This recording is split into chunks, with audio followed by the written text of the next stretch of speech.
They told us the siege was over when the War Master died, that Terra had survived, that the Emperor still reigned from his golden seat. No one mentioned he would never speak again. No one explained what it meant when a god stops moving but refuses to die. We built an empire around that silence, 10,000 years of it. The stars went out slowly at first. Observers on the outer orbital plates marked the discrepancies in their auger logs with quiet efficiency, recording the vanishing of distant light as clerical anomaly rather than omen. They had been trained to measure the void with instruments blessed by the Mechanicum, to trust the song of their machines over the whisper of instinct. But the instruments began to fail. One by one, the stellar reference points that had guided navigation through the Sol system for 10,000 years simply ceased to register. Not obscured, not dimmed, erased, as though the universe beyond had been replaced with something that did not permit illumination.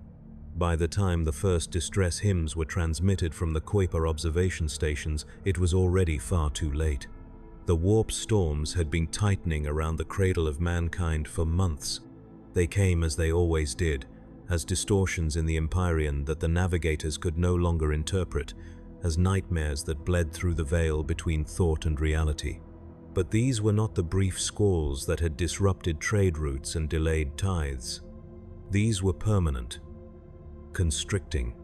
The ruin storm, that great wound torn across the galaxy by the sorcery unleashed at Calth, had finally reached Terra itself, coiling around the Sol system like fingers closing around a throat. The Astronomicon, that psychic lighthouse kindled by the Emperor's will and fueled by the souls of 10,000 psychers daily, began to flicker. Not in rhythm, not in pattern, just the stutter of something straining against an unbearable weight. On Mars, the forged temples ceased their hymns of production. The civil war that had fractured the Mechanicum spread like radiation poisoning through the sacred industrial complexes of the Red Planet. Forge fanes that had labored in unison since the dark age of technology now turned their weapons upon one another, theological schisms erupting into factional slaughter. The Fabricator General had declared for Horus, and those who remained loyal to the Emperor found themselves besieged within their own sanctuaries, unable to supply the throne world with the munitions and machines that might have forestalled the coming darkness. The skies above Mars turned black with ash and burning promethium. Entire districts collapsed into themselves as plasma reactors were sabotaged or overloaded in acts of spite. The forges that should have armed Terra's defenders instead became tombs, and the priests of the Omnissiah chanted their binary prayers over corpses of iron and flesh alike. Terra itself began to change. Rogel Dawn, Praetorian of Terra, Primarch of the Imperial Fists, walked the ramparts of the Imperial Palace and saw what his father's dream had become. He had been given a single directive: make the throne world impregnable. He had obeyed with the totality that defined him. The monuments of unity, the great statues, the triumphal arches, the gardens that had been cultivated to demonstrate mankind's mastery over its own cradle were torn down and repurposed. Marble became gun emplacements. Bronze became ammunition. The beauty that had been carefully constructed to inspire awe in pilgrims and ambassadors was dismantled with cold arithmetic and rebuilt as fortification. Dawn did not mourn this transformation. He understood that sentiment was a luxury reserved for those who believed survival was assured. The palace itself grew like a cancer across the Himalaysian plateau, sprawling outward in concentric rings of adamantium and ceramite, each layer designed to absorb assault and channel the enemy into killing fields where no valor could overcome geometry. The outer walls rose kilometers into the sky, studded with macro cannons and void shield projectors that hummed with caged lightning. Beneath them, entire hive districts were evacuated or repurposed into barracks and manufactorums. The population's billions upon billions were sorted with mechanical efficiency. Those capable of bearing arms were conscripted into the solar auxilia or pressed into labor gangs. Those too young, too old, or too frail were relocated into the subcrypts, vast underground warrens where they would wait in darkness for either deliverance or extinction. Dawn knew which was more likely. He stood upon the ultimate gate, the primary entrance to the inner palace, and watched the horizon burn. The hive cities beyond the palace perimeter were already being fortified, their spires converted into observation posts and artillery platforms. The streets between them were mined. The hablocks were rigged for demolition. Every meter of ground between the outer walls and the Sanctum Imperialis had been measured, calculated, and prepared for sacrifice. Dawn had drawn the maps himself, inscribing kill zones and fallback positions with the same precision he had once used to design cathedrals. He did not sleep, he did not permit himself rest. There were still imperfections in the design, still weaknesses that required correction, and time was the one resource he could not manufacture.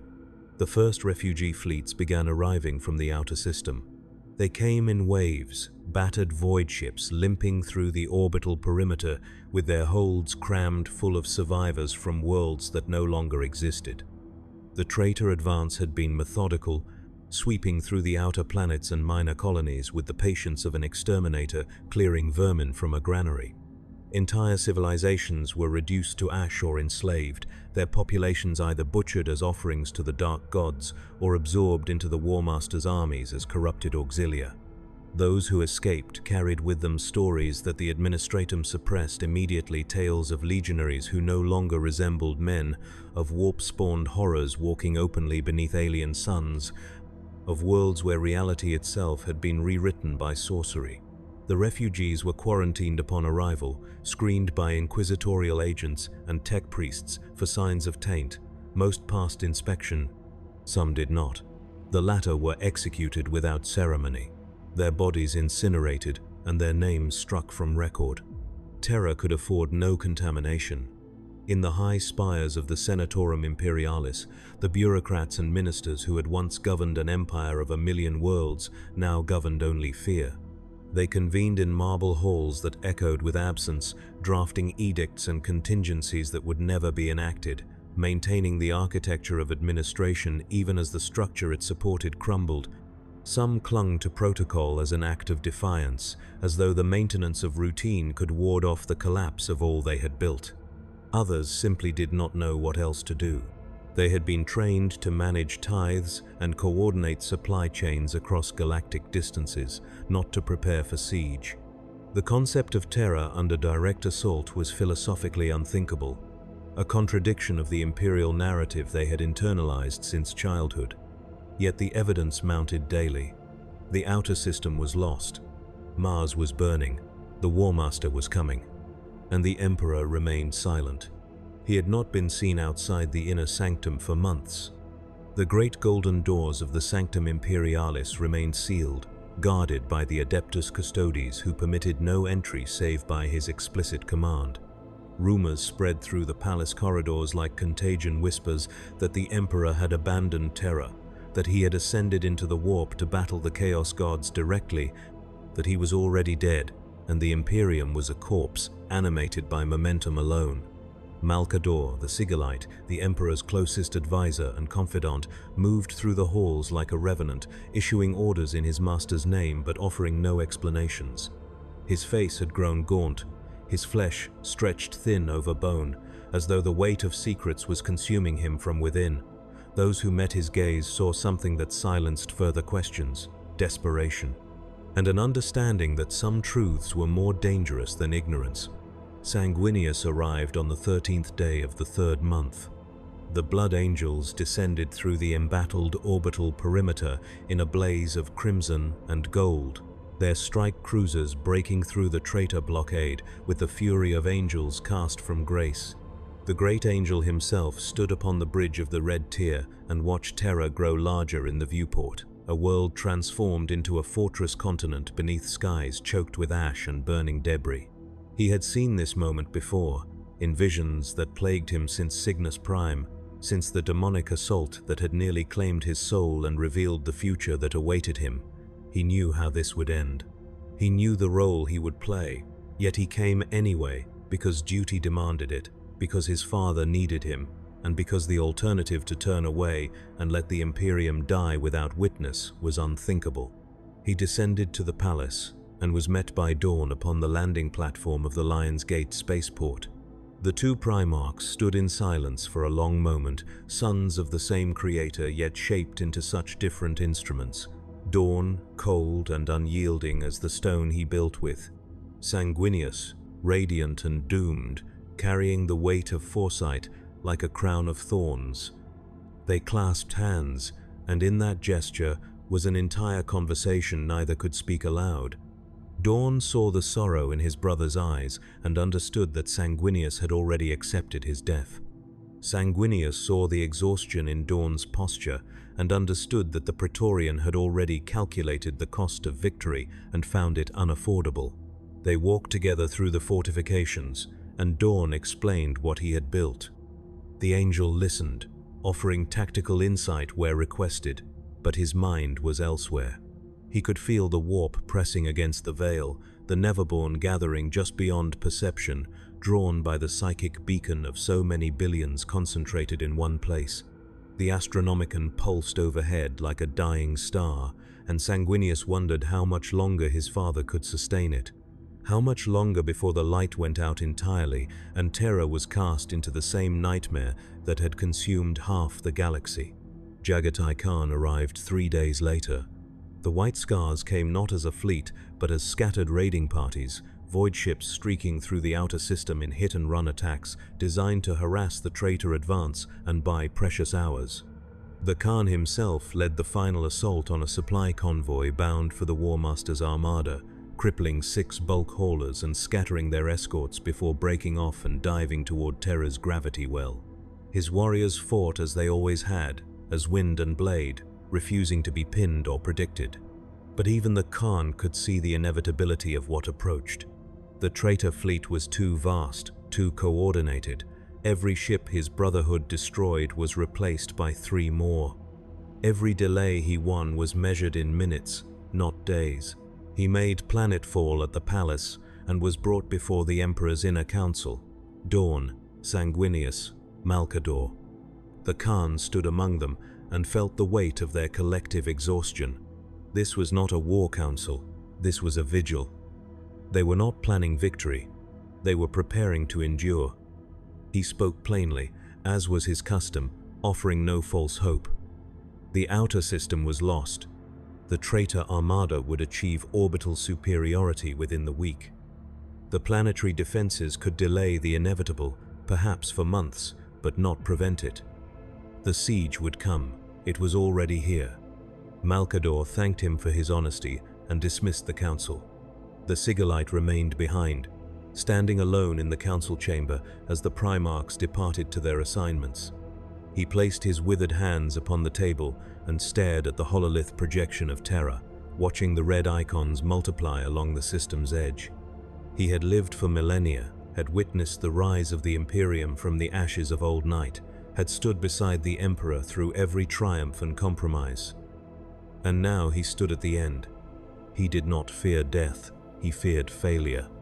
He feared that everything they had built, the dream of unity, of reason, of a secular galaxy free from the tyranny of gods, would be swallowed by the very darkness they had sought to banish. He closed his eyes and whispered a prayer to no one. On the edge of the system, the first picket ships began to die. They were old vessels, defense monitors, and patrol frigates that had guarded the Kuiper Belt for centuries, crewed by men and women who had never expected to fire their weapons in anger. They transmitted picked captures until the very moment their void shields failed and their hulls were torn apart by lance batteries fired from distances that turned warfare into mathematics. The traitor armada did not slow. It did not pause to collect prisoners or salvage wreckage. It simply advanced, a tide of iron and malice so vast that it occluded the stars themselves. Observers on Terra watched through augur arrays as the outer defense grid collapsed, each station going silent in sequence, a countdown to the moment when the Armada would reach the inner planets and the true siege would begin. The Mechanicum defenders of Mars transmitted one final message. It was a binary hymn, a prayer to the Omnissiah, encoded in bursts of data that only their kin could interpret. It spoke of betrayal and faith, of forges consecrated in blood, of the last loyal engineers barricading themselves within the deepest vaults to preserve the sacred knowledge that might otherwise be lost. It spoke of forgiveness for their failure, and hope that Terra might endure where Mars had fallen. Then the transmission cut to static, and the forges went dark. The Red Planet, ancient seat of the cult Mechanicus, was lost. The Imperium's greatest source of weapons and technology had been consumed by civil war and would provide no further aid. Dawn received the report and marked it in his logs without comment. He had already accounted for this loss. His plans did not rely on Martian reinforcement. They relied on attrition, on the traitors exhausting themselves against layer after layer of fortification until they could be struck at their weakest. It was not a strategy born of hope. It was a calculation born of necessity. The orbital stations began their final preparations. Gun moons and defense platforms, structures the size of hive cities suspended in the void, powered their reactors to maximum output and loaded every magazine with blessed shells. Their crews, millions of souls who had lived and died within these metal sanctuaries for generations, performed their rites of readiness with the solemnity of last rites. They knew the traitor fleet outnumbered them. They knew no reinforcement would come. They knew they were being asked to die so that Terra might have a few more hours to prepare. And they accepted this. They were children of the Imperium, raised on stories of unity and sacrifice, and they would honor that legacy even as it consumed them. The first traitor vessels entered engagement range at the edge of the asteroid belt. The Iron Warriors came first, as they always did, their siege barques and heavy cruisers advancing in perfect formation, absorbing fire with layered void shields and returning it with methodical precision. Perturabo's sons did not fight with rage or zeal. They fought with patience, identifying weak points in the defensive grid and dismantling them with the cold efficiency of demolition experts. Behind them came the World Eaters, their vessels scarred and blood-slicked, broadcasting vox hymns of carnage that corroded the morale of those who heard them.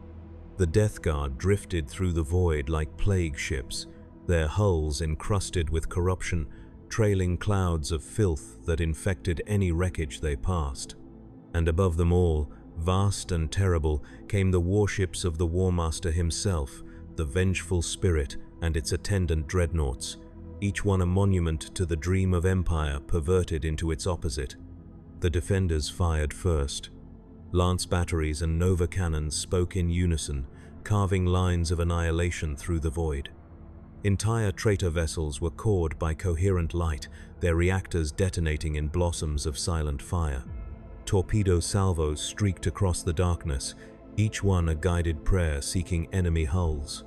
For a moment, it seemed as though the defenses might hold, as though the losses inflicted upon the traitors would force them to reconsider, to withdraw and regroup. But the Armada did not slow. It absorbed the casualties and pressed forward, closing the distance until return fire became inevitable.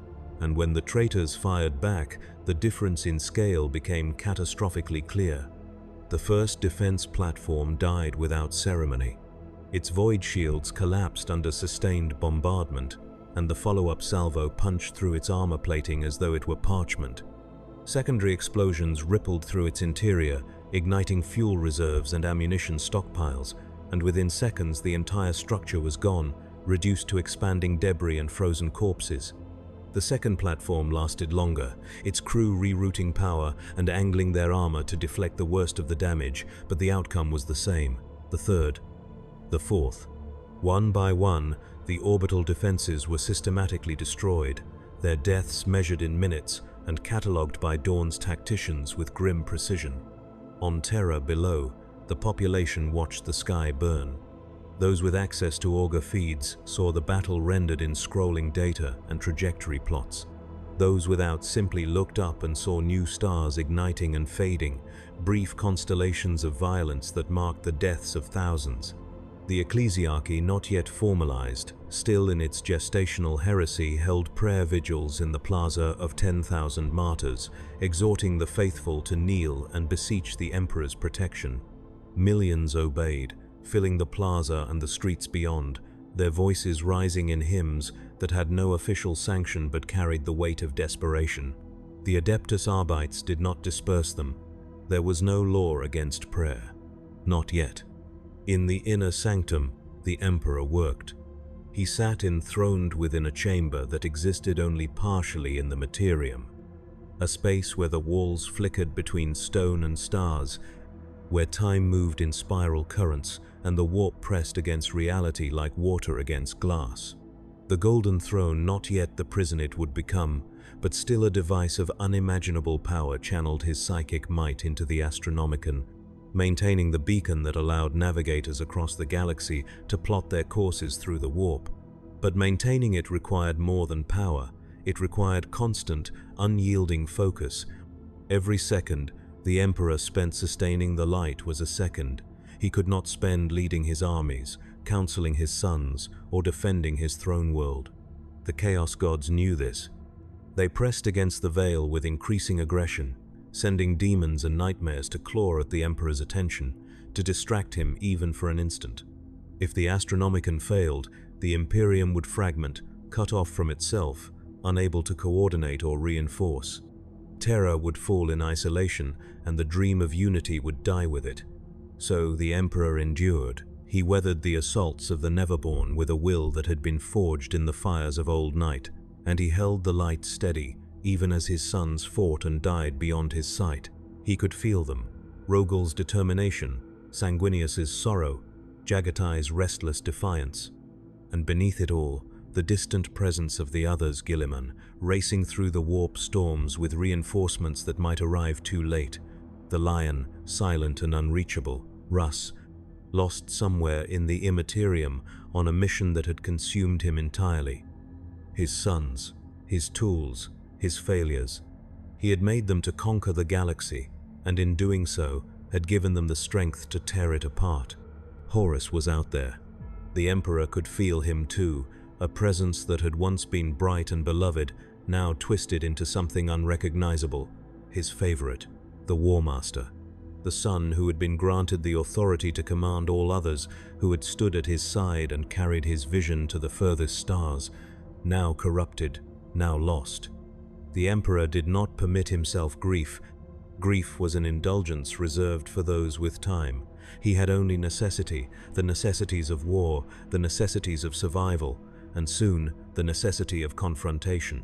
He knew it was coming. The final choice. The moment when everything he had built would hinge upon a single, irrevocable act. He did not look forward to it. The Kuiper stations transmitted their final hymns and went silent. The traitor armada crossed the orbital boundary of Neptune, and the defenders there, a motley collection of merchant vessels refitted as Q-ships and civilian haulers armed with improvised weapons, made their stand. They lasted 17 minutes. The debris field they left behind would orbit the ice giant for millennia, a monument no one would remember. Dawn stood upon the ramparts and watched the augur displays update in real time. The enemy was 12 days from Terra at current velocity, 12 days to finalize the defenses, 12 days to evacuate the remaining civilians, 12 days before the sky itself became a battlefield and the siege consumed everything. He turned from the display and walked back into the palace, his footsteps echoing through corridors lined with custodians who stood vigil in silence. Somewhere deep below, in the sub-crypts, billions waited in darkness. Somewhere above, the stars continued to die.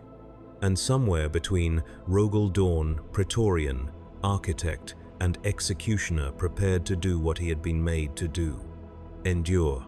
The void shields flickered online across the palace perimeter, overlapping fields of energy that shimmered like heat haze, distorting the ash-choked sky. The first traitor drop pods would come soon, the first breaches, the first blood. Terra's long sleep was ending. The nightmare was here, and the Emperor, enthroned in light and silence, held the Astronomicon steady. Because if it failed, even for an instant, the darkness would take everything. The void does not forgive hesitation. The first orbital engagement began at 0300 Terran Standard, when the traitor vanguard crossed the threshold of Mars's orbit and entered range of the innermost defense sphere. The gun moons of the Jovian system had already been marked for sacrifice, their crews reassigned to delaying actions and their reactors pushed beyond safety margins in preparation for their final service. They opened fire as one, a synchronized hymn of destruction that lit the darkness with lances of coherent energy and clouds of high-yield warheads. The initial salvo tore through the traitor screening vessels with gratifying efficiency, coring frigates and crippling cruisers, leaving burning hulks to tumble through the void in silent testimony to the defenders' spite. It changed nothing. The armada did not slow. It did not withdraw to reassess. The traitor fleet simply absorbed the losses and continued forward, their formation tightening as the vanguard peeled away and the main battle line advanced with the inevitability of a glacial collapse. The Iron Warriors returned fire with calculated precision, targeting power relays and void shield generators rather than attempting to destroy the defense platforms outright. Perturabo's sons understood that fortifications were systems, not monuments, and systems could be dismantled with patience. They fired in sequence, each salvo building upon the damage inflicted by the last, creating cascading failures that left the gun moons vulnerable to follow-up strikes from the Death Guard Plague Barquets and World Eaters assault carriers. The first platform died at 0314. Its void shields collapsed under sustained bombardment, and within seconds a boarding torpedo had punched through its ventral armor, spilling World Eaters into the command deck. The crew fought with lasguns and industrial tools, defending corridors they had walked for decades, now slick with blood and viscera. They killed 3 of the traitor legionaries before being torn apart. The boarding party did not secure the station. They simply rampaged through its interior, butchering anyone they encountered until the reactor destabilized and the entire structure detonated.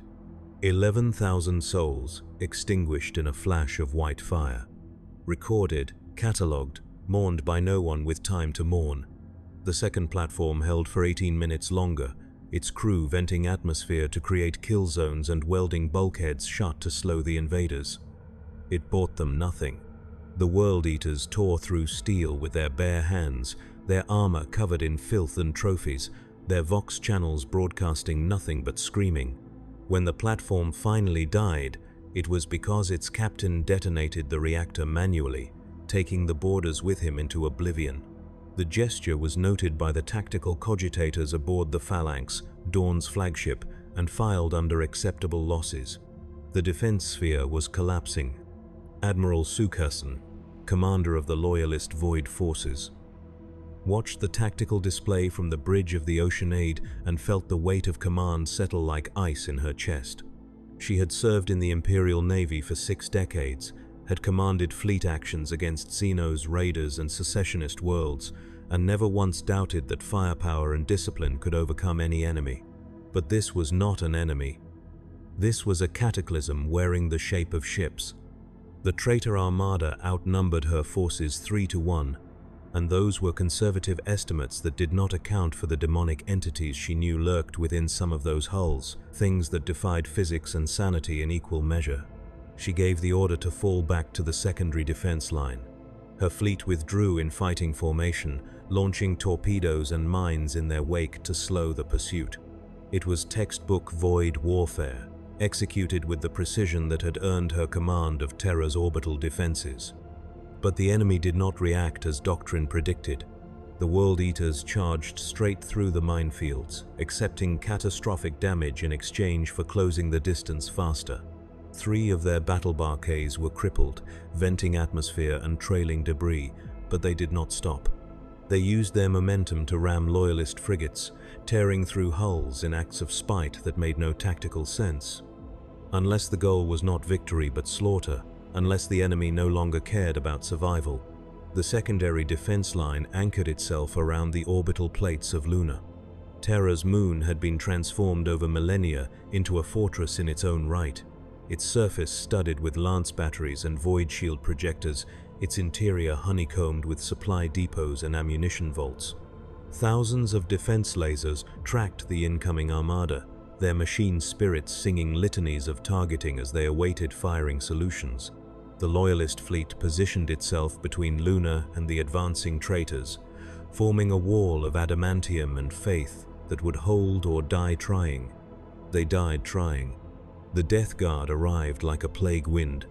Their vessels moved through the void with unnatural slowness, trailing clouds of filth that lingered in the vacuum as though reality itself recoiled from their presence. Where they passed, Loyalist ships began to fail not from weapon strikes, but from internal rot. Geller fields flickered and collapsed, life support systems clogged with rust. Crew members collapsed, vomiting bile and whispering prayers that turned to screams. The contagion spread through Vox transmissions, through shared data feeds, through the mere proximity of corrupted hulls. Admiral Sukassan ordered a full communications blackout and purged her own ship's data cores, but it was already too late. The Oceanid's lower decks were compromised, the crew there quarantined and left to die behind sealed bulkheads. She continued fighting because there was no alternative. Her fleet engaged the Death Guard at extreme range, trying to destroy the plague ships before they could close and spread their filth. But the traitors were resilient beyond reason. Lance strikes that should have cored reactor compartments instead left glowing wounds that sealed themselves with scabrous growths. Torpedoes detonated against hulls so corroded they should not have held pressure, yet somehow remained intact. And when the Loyalist ships finally landed killing blows, the Death Guard vessels did not die cleanly. They ruptured like pustules, spraying clouds of toxic waste that drifted through the void and contaminated everything they touched. Rogel Dawn observed the battle from the surface. He stood within the palace's primary orbital command center, a cathedral-sized chamber dominated by hololith projectors that rendered the void battle in 3 dimensions. Each ship was a rune, each weapon strike a line of light, each death a rune going dark. Dawn watched with the detachment of a craftsman examining a mechanism, identifying failures and cataloging lessons. The Void War was not his expertise, he was a builder, not a Void Admiral, but he understood attrition. He understood that every hour the fleet bought was another hour to strengthen the surface defenses. Every traitor ship destroyed in orbit was one fewer that would land troops planetside. But he also understood the cost. The Loyalist fleet was being annihilated. Sukassan was fighting brilliantly, using Luna's defense grid to create overlapping fields of fire and forcing the traitors to advance through kill zones that evaporated escorts and crippled capital ships. But for every traitor vessel destroyed, the Imperium lost 2. The mathematics were unsustainable. Within 3 days, perhaps 4, the traitor armada would achieve orbital supremacy and begin planetary bombardment. And once that began, the siege would enter its next phase. Dawn turned from the display and addressed the tech priests manning the command consoles. He gave orders to begin evacuating the remaining orbital platforms, prioritizing those with the largest crews and most critical supplies. The platforms themselves would be scuttled, their reactors set to overload in the path of the advancing armada. It was a calculated sacrifice, trading infrastructure for casualties inflicted. The tech priests acknowledged with binary hymns and began transmitting the evacuation orders. Within the hour, small craft and bulk landers were launching from the doomed stations, their holds packed with refugees and whatever materiel could be salvaged before detonation. Not all of them made it. Traitor fighters, Hellblades and Swiftdeaths, piloted by madmen and demons, descended upon the evacuation transports like carrion birds. They strafed the fleeing vessels with autocannon fire, shredding civilian hulls and sending thousands tumbling into the void. The Loyalist fighter wings scrambled to intercept. Fury interceptors and lightning strike craft engaging in swirling dogfights amid the debris fields. Pilots fought with a desperation that eclipsed training, ramming enemy craft when their ammunition ran dry, detonating their own reactors to take traitors with them into oblivion. One by one, the orbital platforms detonated. They went in sequence, timed to create overlapping blast waves that would cripple anything caught in the radius. The explosions were visible from Terra's surface, new stars blooming in the sky above the Himalaysian plateau, each one the funeral pyre of thousands who had served faithfully and died unseen. The tech priests recorded the detonations in their logs with timestamps and coordinates, cataloging the end of structures that had orbited Terra since the Age of Unity. Monuments to human ingenuity, reduced to expanding clouds of radioactive debris. The traitor armada pressed through the debris fields without pausing. Jagatai Khan led his White Scars in a final series of hit-and-run strikes against the traitor supply line. His ships, fast frigates, and modified strike cruisers built for speed over durability swept through the rearguard elements of the armada, targeting ammunition haulers and fuel tankers. The Khan himself commanded from the bridge of the Swordstorm, his hands resting on the railing as he watched the enemy fleet sprawl across the tactical display like a plague of insects. He gave orders in clipped Chogorian, directing his captains to strike and withdraw before the traitors could retaliate, using the debris fields as cover and the enemy's own momentum against them. They destroyed 47 supply vessels in 3 hours. It was a triumph by any reasonable measure. Enough fuel and munitions lost to delay the traitor advance by days, perhaps weeks. But the Khan knew it would not matter. The armada carried enough supplies to sustain itself for months, and more ships were arriving from the outer system every hour. The War Master had committed everything to this assault, every legion, every vessel, every corrupted asset he had accumulated during his march across the galaxy. This was not a siege, this was an extinction event. The Khan disengaged and returned to Terra. His ships descended through the orbital battle, weaving between lance strikes and torpedo salvos, their shields flaring as they endured near misses that would have crippled lesser vessels. The White Scars made planetfall at the Lionsgate spaceport, their hulls scorched and pitted, their crews exhausted but alive. The Khan disembarked and was met by Sanguinius, who had been overseeing the fortification of the spaceport's perimeter. The two Primarchs stood together on the landing platform, watching the sky burn overhead. They did not speak immediately. There was nothing to say that the other did not already understand. The Void War was lost. The Armada would achieve orbital supremacy within days, and once the traitors controlled the orbitals, they would begin landing troops in numbers that would eclipse any defense. The siege would become planetary. Total. A war of attrition fought across continents, where every street and bunker would be contested, where the dead would outnumber the living within weeks. Sanguinius finally broke the silence. He spoke of visions not in detail, for the angel had learned that prophecy spoken aloud often became self-fulfilling but in fragments. He saw fire descending from the sky. He saw walls collapsing and brothers dying. He saw his own death, not as a possibility but as certainty, the moment and manner already inscribed in a future that could not be avoided. The Khan listened without interruption, his expression unreadable. When Sanguinius finished, the Khan simply nodded. He did not offer false comfort. He did not suggest that the visions might be wrong. He had fought alongside the angel long enough to know that Sanguinius did not speak of such things lightly. They walked together into the spaceport, where the Blood Angels and White Scars prepared for the battles ahead. Above them, Admiral Sue Casson made her final stand. The Oceanid had been crippled, its engines damaged, and its void shields failing. Half her crew was dead or dying from the Death Guard's contagion, and the rest fought to keep the ship operational long enough to matter. She stood on the bridge, her uniform stained with blood from a shrapnel wound she had not bothered to treat, and watched the traitor flagship approach. The Vengeful Spirit, Horus's warship, a vessel so vast it eclipsed Luna when it passed between the moon and Terra, its guns capable of leveling hive cities with a single salvo. Sue Casson did not order a retreat. She ordered ramming speed. The Oceanid's remaining engines ignited, pushing the crippled battleship toward the Vengeful Spirit with the last reserves of its plasma core. The traitors saw the maneuver and opened fire, las batteries and macro cannons tearing through the Oceanid's armor. But the dying ship did not slow. Sue Casson stood at her post and watched the distance close, counting down the seconds until impact. Her crew stood with her, those still able to stand, their hands on their consoles even as the bridge began to depressurize. At the last moment, she activated the ship's self-destruct.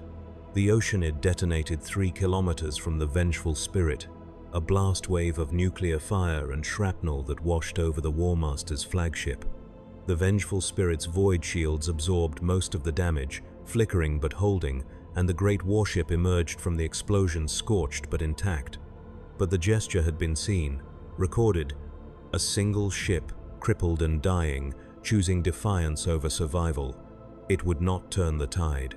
It would not save Terra, but it would be remembered by the few who survived to remember. The traitor Armada achieved orbital supremacy on the 4th day. The last Loyalist capital ships withdrew to high anchor above the palace itself, sheltering beneath Terra's planetary defense grid. The orbital space around the throne world was now controlled by the enemy, and the bombardment began immediately. Lance strikes and plasma torpedoes rained down upon the hive cities beyond the palace perimeter, turning entire districts into molten craters. Millions died in the first hours, vaporized or buried beneath collapsing structures. The survivors fled toward the palace, streaming across the ash plains in columns that stretched for hundreds of kilometers, hoping that Dawn's walls would shelter them. Most did not reach safety. Traitor drop pods began their descent. They fell like burning stars, thousands of them, each one containing a squad of corrupted legionaries or worse. The Iron Warriors made landfall in the industrial sectors, securing artillery positions and establishing siege camps with mechanical efficiency. The World Eaters descended upon the refugee columns, butchering civilians by the tens of thousands, their chain axes singing hymns of carnage that echoed across the wastelands. The Death Guard claimed the toxic zones, the irradiated wastelands and chemical swamps that ringed the outer hives, and began constructing plague gardens, corrupting the very soil until it sprouted fungi and parasites that fed on suffering. Dawn watched the landings from the ultimate gate. He stood upon the battlements, surrounded by Imperial fists who held their bolters with the calm of those who had accepted their deaths long ago. The Praetorian observed the descending pods through augmetic lenses, tracking their trajectories and calculating which sectors would fall first. He did not react with anger or despair. He simply adjusted his plans, redeploying reserve forces and preparing fallback positions. The enemy had landed. The siege proper had begun. And now the true test would unfold, not whether Terra could repel the invaders, but how long it could endure. He turned from the wall and descended into the palace interior, where 1,000 tasks awaited his attention. On the landing fields, the first traitor titans made planetfall. They came as gods of war given form, warlord-class engines and Reaver battle titans bearing the colors of the Dark Mechanicum. Their void shields shimmered as they strode through the ash storms, their plasma annihilators reducing bunker complexes to slag with each firing cycle. The Loyalist Titan legions responded, Legio Ignatum and Legio Tempestus marching out to meet the enemy in the wastelands beyond the outer walls. The ground shook as the god machines clashed, their weapon strikes visible from orbit, their deaths leaving craters that would scar the landscape for millennia. The void above Terra had become a graveyard. Debris fields stretched from lunar orbit to the upper atmosphere, the shattered remnants of hundreds of ships drifting in slow orbits that would eventually decay and burn up in re-entry.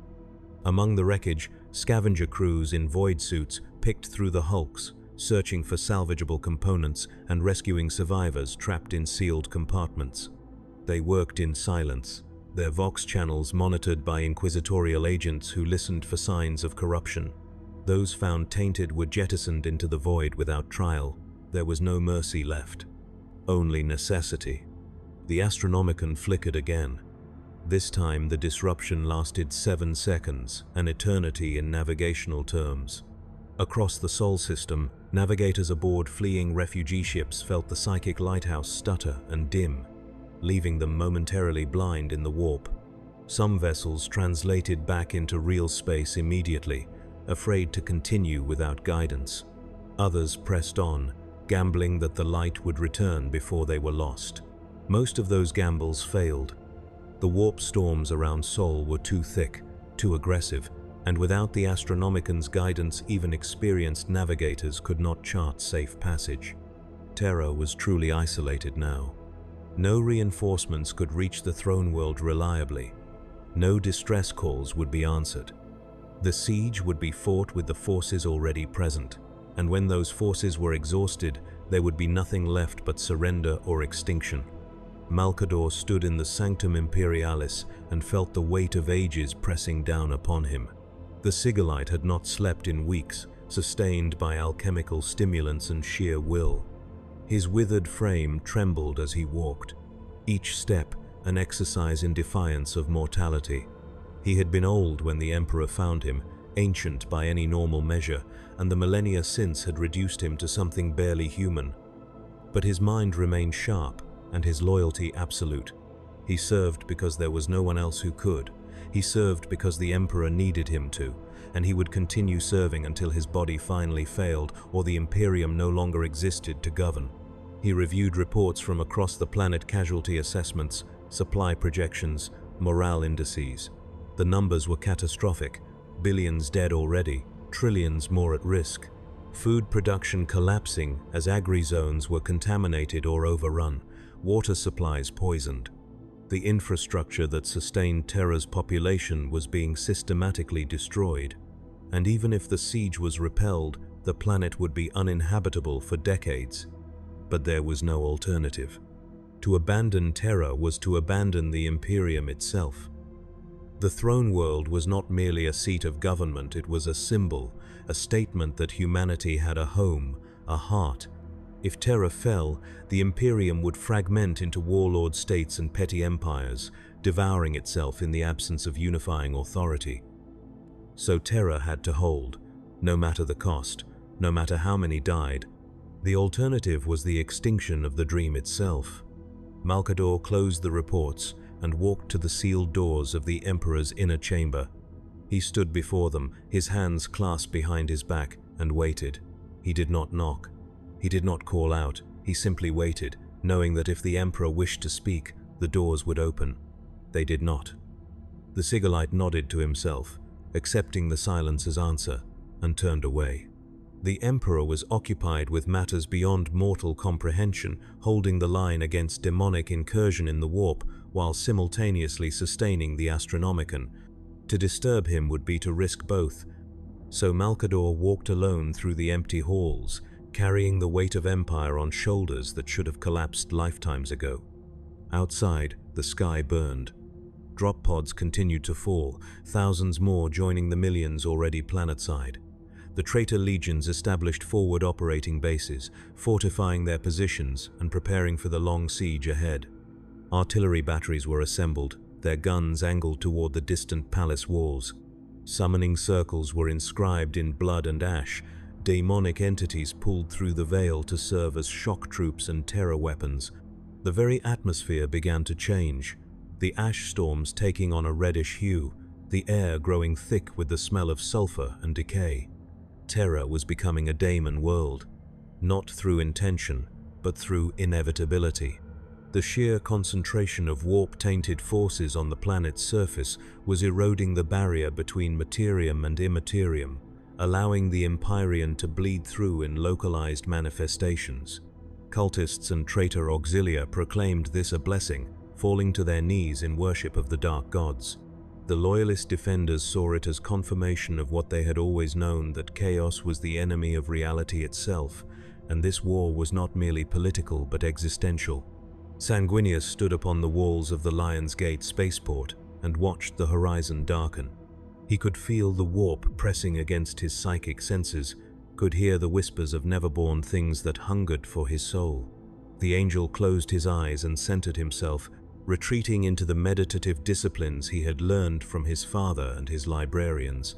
He could not afford to falter. His sons looked to him for strength, and the mortals who fought beside them looked to the blood angels as proof that transhuman warriors could still be noble. If he showed doubt, it would spread like contagion. But the visions would not stop.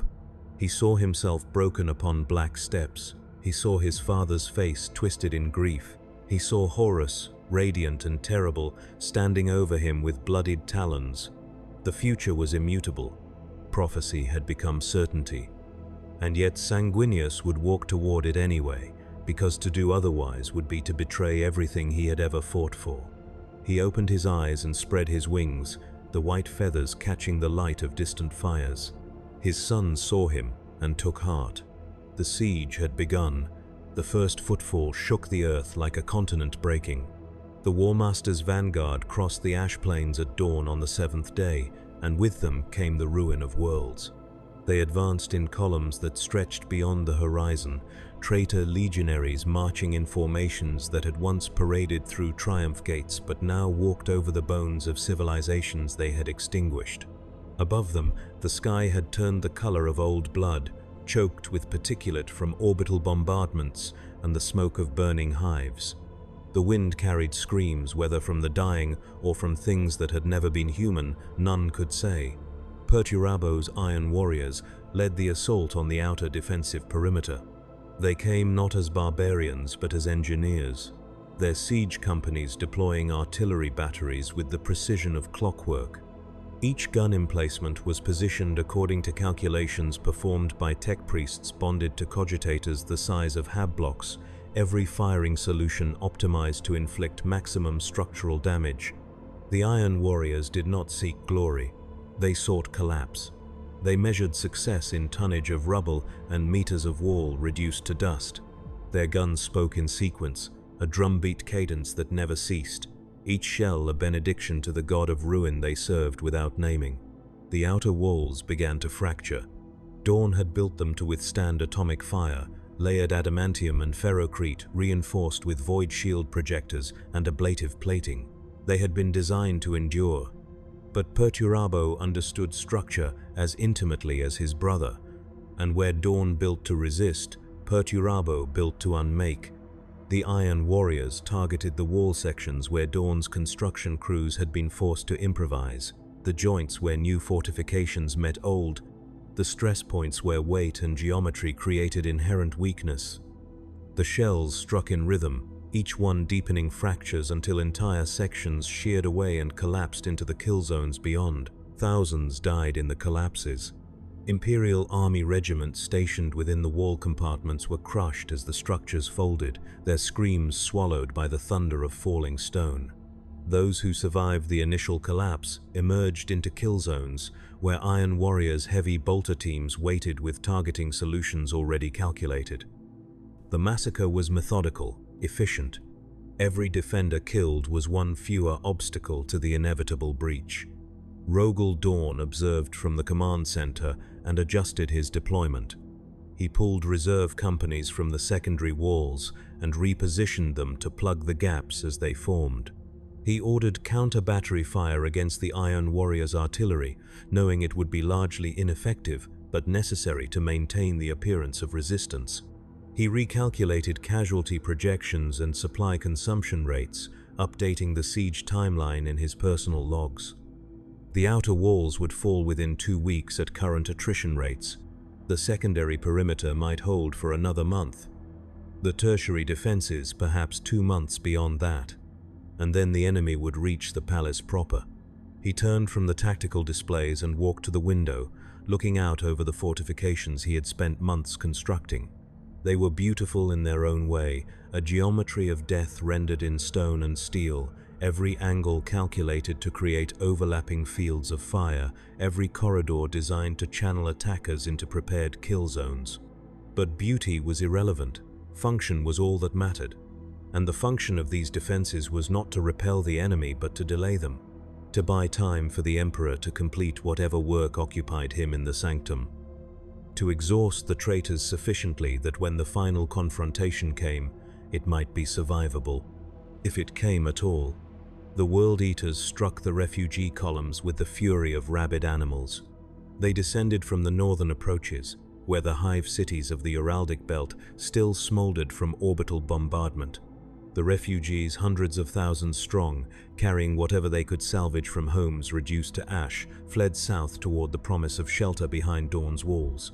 They moved in a river of humanity that clogged the transit highways and overflowed into the surrounding wastes.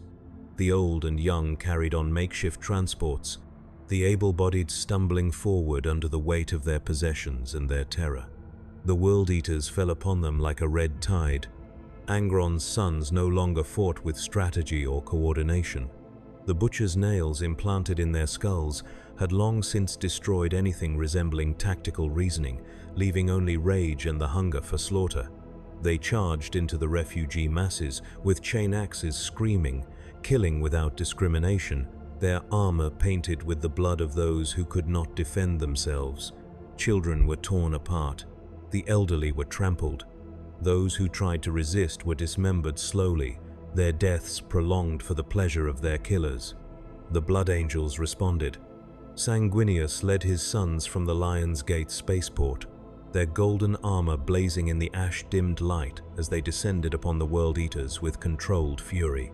The angel himself struck like a comet, his blade cutting through traitor legionaries as though they were mortal flesh, his wings spreading wide to shield the refugees, even as he killed those who hunted them. The Blood Angels fought with a precision that bordered on artistry, each movement economical and lethal, their brotherhood unbroken despite the horrors they witnessed. But they were too few. For every World Eater they killed, another appeared to take its place. The Berserkers did not fear death, they welcomed it, rushing forward even as their bodies were torn apart, fighting until their limbs no longer functioned and their blood pooled in the dirt. The refugees continued to die. By the thousands, by the tens of thousands, the Blood Angels fought until their ammunition ran dry and their blades dulled, and still the slaughter continued. Sanguinius stood amid the carnage and felt the red thirst rising within him. It was his legion's curse, the genetic flaw that lurked within every Blood Angel, a hunger for violence that transcended reason, a desire to rend and tear that whispered in the back of their minds during every battle. The angel had spent 2 centuries mastering that darkness, teaching his sons to channel it into discipline rather than succumb to it. But here, surrounded by the bodies of innocents and the laughter of those who reveled in their murder, he felt the control slipping. He closed his eyes and breathed. When he opened them again, the rage was still there, but contained, focused. He turned to his equerry and gave the order to withdraw. They could not save these refugees. To continue fighting was to waste resources that would be needed in the battles ahead. It was a calculation Dawn would have made without hesitation. Sanguinius made it and felt something inside him crack. They withdrew to the spaceport, leaving the refugees to their fate.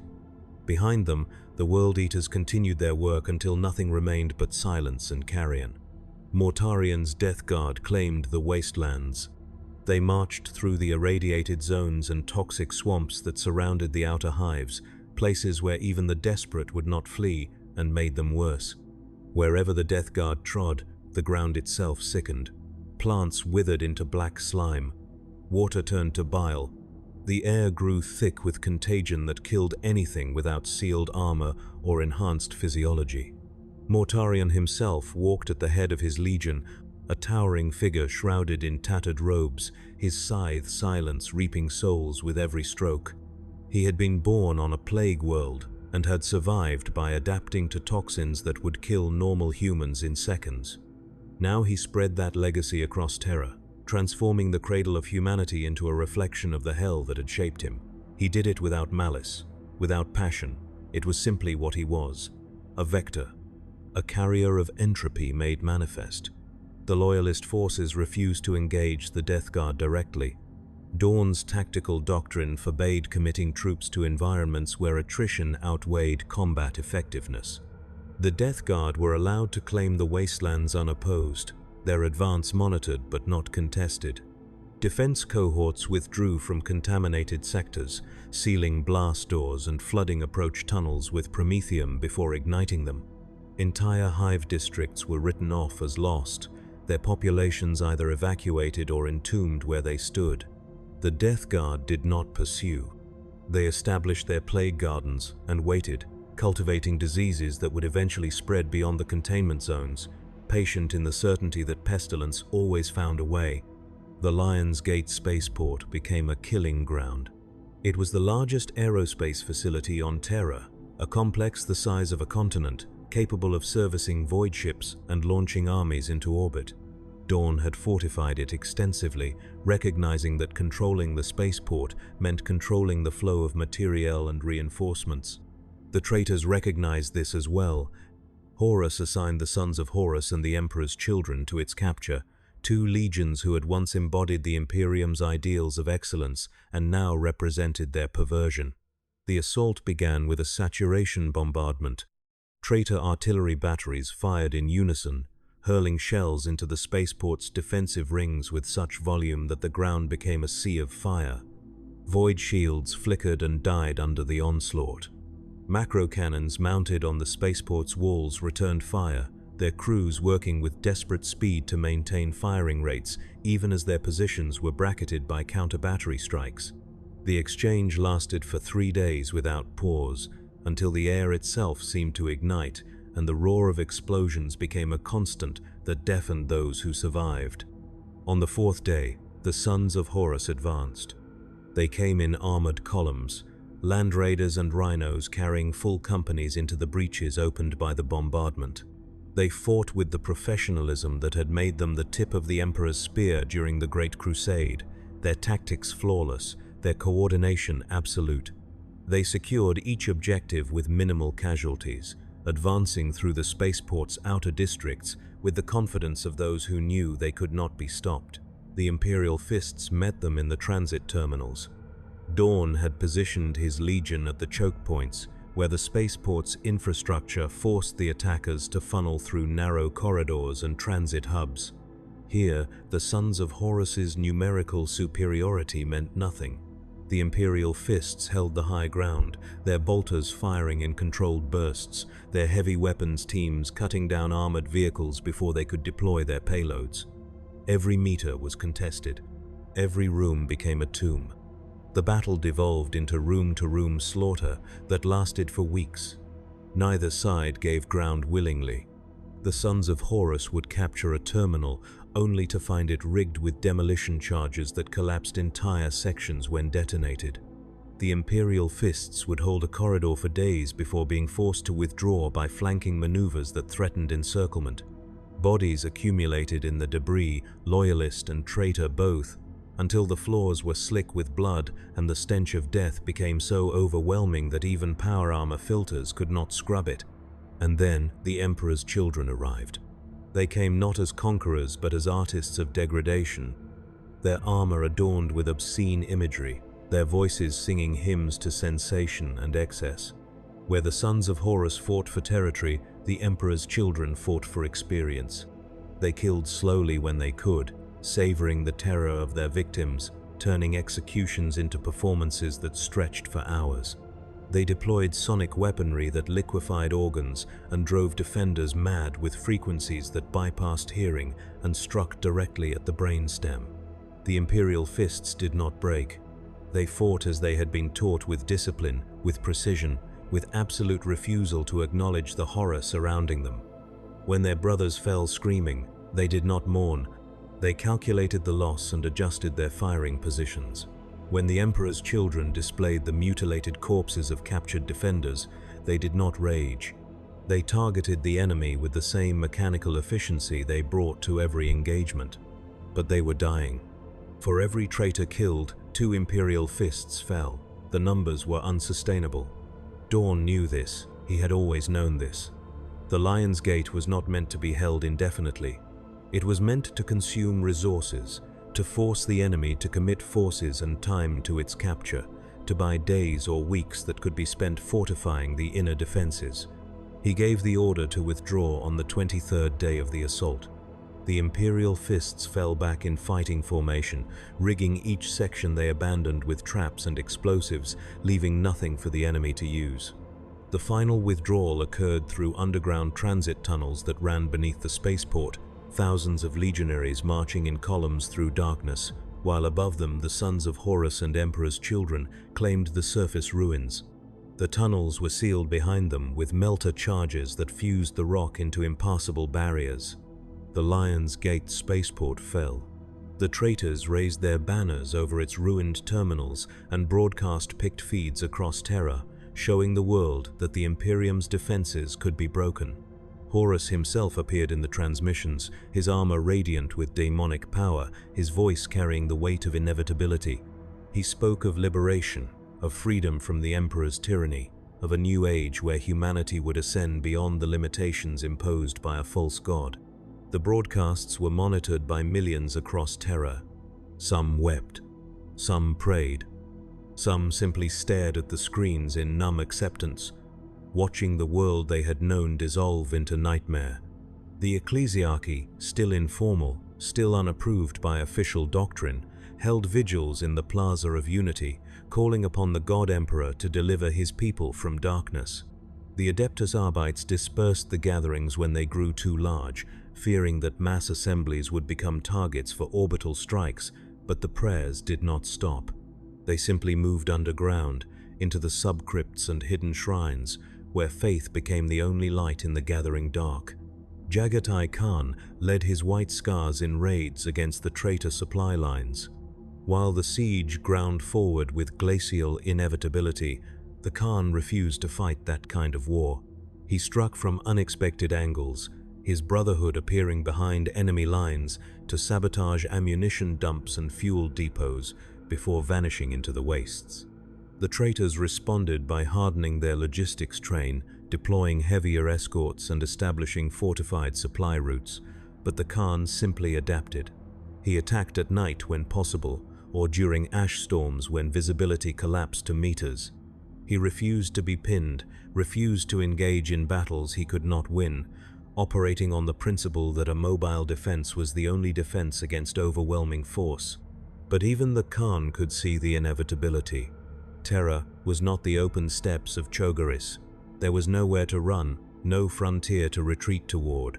The siege was tightening, contracting inward with mathematical precision, and eventually the White Scars would be forced to stand and fight.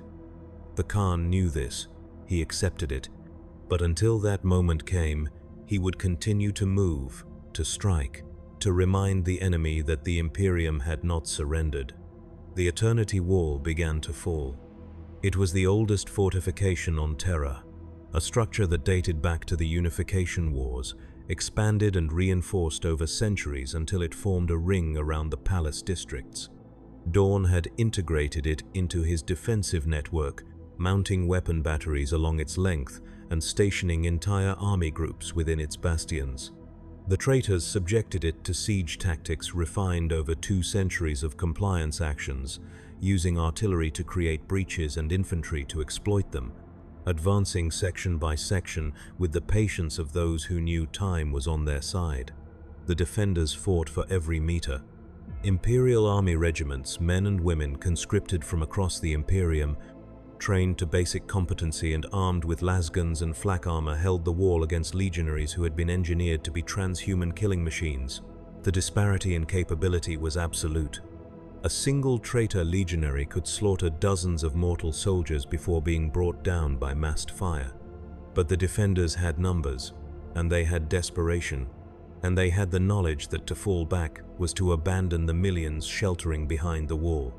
They died in numbers that defied comprehension. Entire regiments were annihilated in single engagements, their positions overrun, and their personnel executed or worse. The traitors did not take prisoners. They left the bodies where they fell, sometimes impaled on stakes or arranged in ritual patterns, symbols meant to demoralize those who would come after.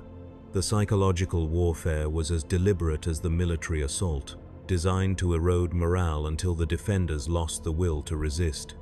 It did not work. The mortal defenders of Terra fought with a fanaticism born not of indoctrination but of understanding. They knew what the traitors represented. They had seen the picked captures from conquered worlds, the testimonies of refugees, the evidence of atrocities committed in the name of gods that demanded worship through suffering. They knew that surrender meant damnation, and so they fought until they could no longer hold their weapons, and then they fought with whatever remained. Sanguinius walked among them between battles. The angel moved through the field hospitals and forward positions, speaking to the wounded and the terrified, offering what comfort he could to those who would soon return to the killing. He did not make grand speeches. He simply listened. A soldier would speak of home, of family left behind in distant systems now cut off by warp storms. And Sanguinius would listen with the totality of his attention, as though that soldier's words were the most important thing in the galaxy. And perhaps in that moment, they were. The soldiers worshipped him for it. They whispered prayers to the angel when they thought he could not hear, treating him not as a general but as a saint. Sanguinius tried to discourage this, reminding them that he was merely a weapon crafted by the Emperor, no more worthy of veneration than a blade or a bolter. But the words rang hollow even to him. He could feel the faith radiating from these mortals, a psychic weight that pressed against his consciousness, and he understood that humanity needed something to believe in. If that belief took his shape, he would bear it as he bore everything else.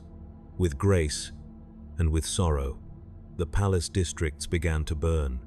Traitor infiltrators, cultists, and corrupted agents who had lived on Terra for years, waiting for activation, emerged from hiding and began sabotage operations within the inner walls. They poisoned water supplies, detonated explosives in crowded markets, assassinated officers and priests. The Inquisition responded with brutal efficiency, deploying interrogators and sanctioned psychers to root out the traitors through methods that did not distinguish between the guilty and the suspected. Entire hab blocks were purged on the basis of a single denunciation. Better to kill 1,000 innocents than allow one traitor to remain. The population accepted this. They understood that mercy was a luxury the siege did not permit.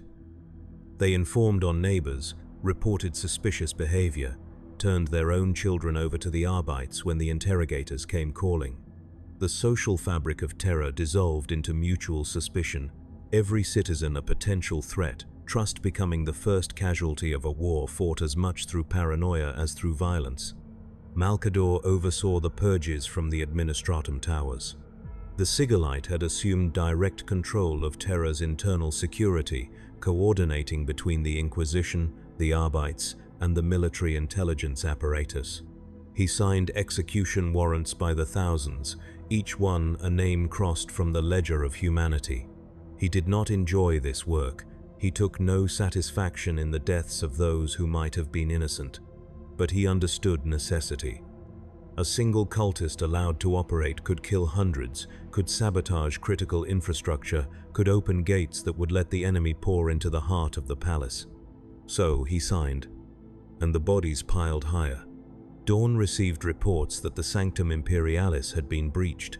Not physically, the inner sanctum remained sealed, its defenses intact but spiritually.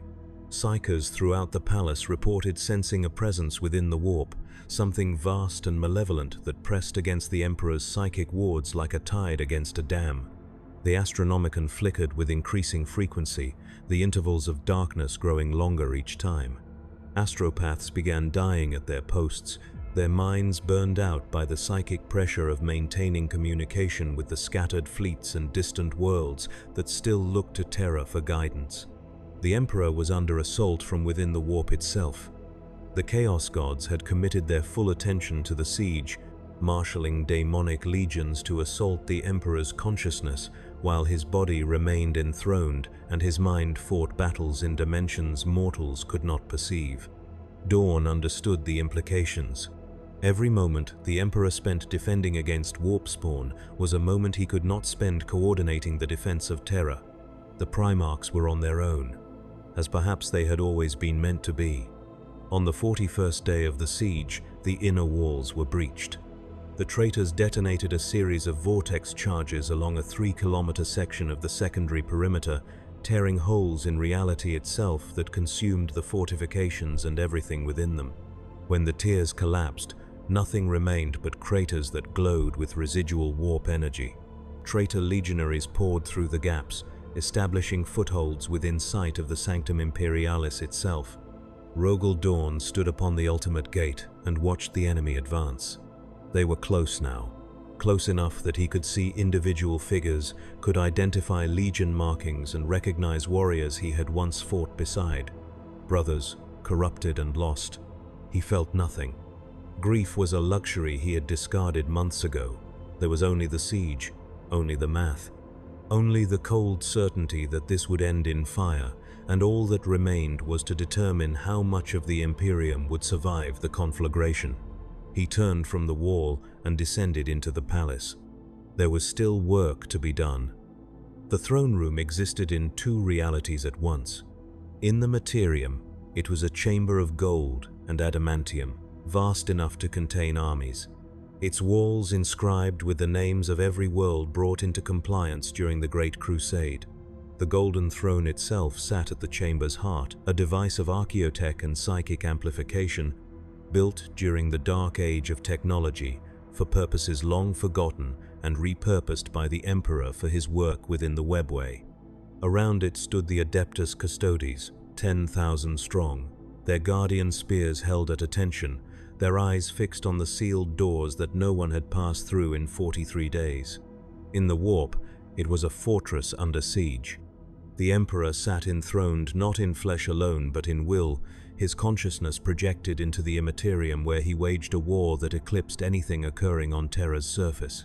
The daemons came in endless procession, bloodthirsters and lords of change, plague-bearers and daemonettes, and behind them the greater Neverborn whose names could shatter mortal minds through pronunciation alone.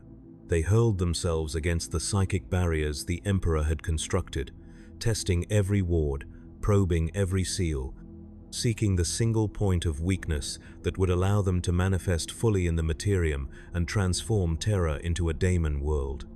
The Emperor held them, not through violence alone.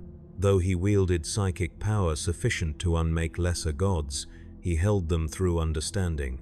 The Chaos Gods were not invaders from some distant realm, they were reflections of mortal emotion given consciousness through the warp, parasites that fed on the very qualities that made humanity vital. War, ambition, despair, desire. The Emperor knew this because he had studied them for millennia, had walked among humanity when it was still crawling from old Earth's ruins, had watched civilization rise and fall in cycles dictated by the whims of entities that existed beyond conventional causality. He had believed he could starve them. The imperial truth, that doctrine of secular rationalism he had imposed across the galaxy, had been designed to deny the Chaos Gods their sustenance. If humanity rejected superstition, rejected religion, rejected the notion of divinity itself, then the warp would calm and the Neverborn would fade into the background radiation of human consciousness. It had been a gamble measured in centuries, a plan that required total control and absolute commitment. And it had failed. Not because the theory was wrong, but because humanity could not be perfected. The emotions that fed chaos were intrinsic to the human condition, rage and hope and grief and love. To excise them was to create something no longer human, and the Emperor had refused that path even when his most radical advisors suggested it. So the Chaos Gods endured, and grew stronger, and when Horus fell to their whispers, the gamble collapsed entirely. Now the Emperor fought not to win but to prevent absolute catastrophe. He maintained the Astronomicon because without it the Imperium would shatter into isolated fragments, each one easy prey for the predators circling in the warp. He held the webway breach sealed because if it opened fully, Terra would drown beneath a tide of daemons that would make the current siege seem merciful by comparison. And he endured the assaults of the Four because if he withdrew his attention even for an instant, reality itself would tear and the materium would bleed into the warp until the distinction between them ceased to exist. It was killing him. Not quickly, the Emperor had been designed to endure, crafted through sciences lost even to the Mechanicum, sustained by psychic mastery that bordered on divinity.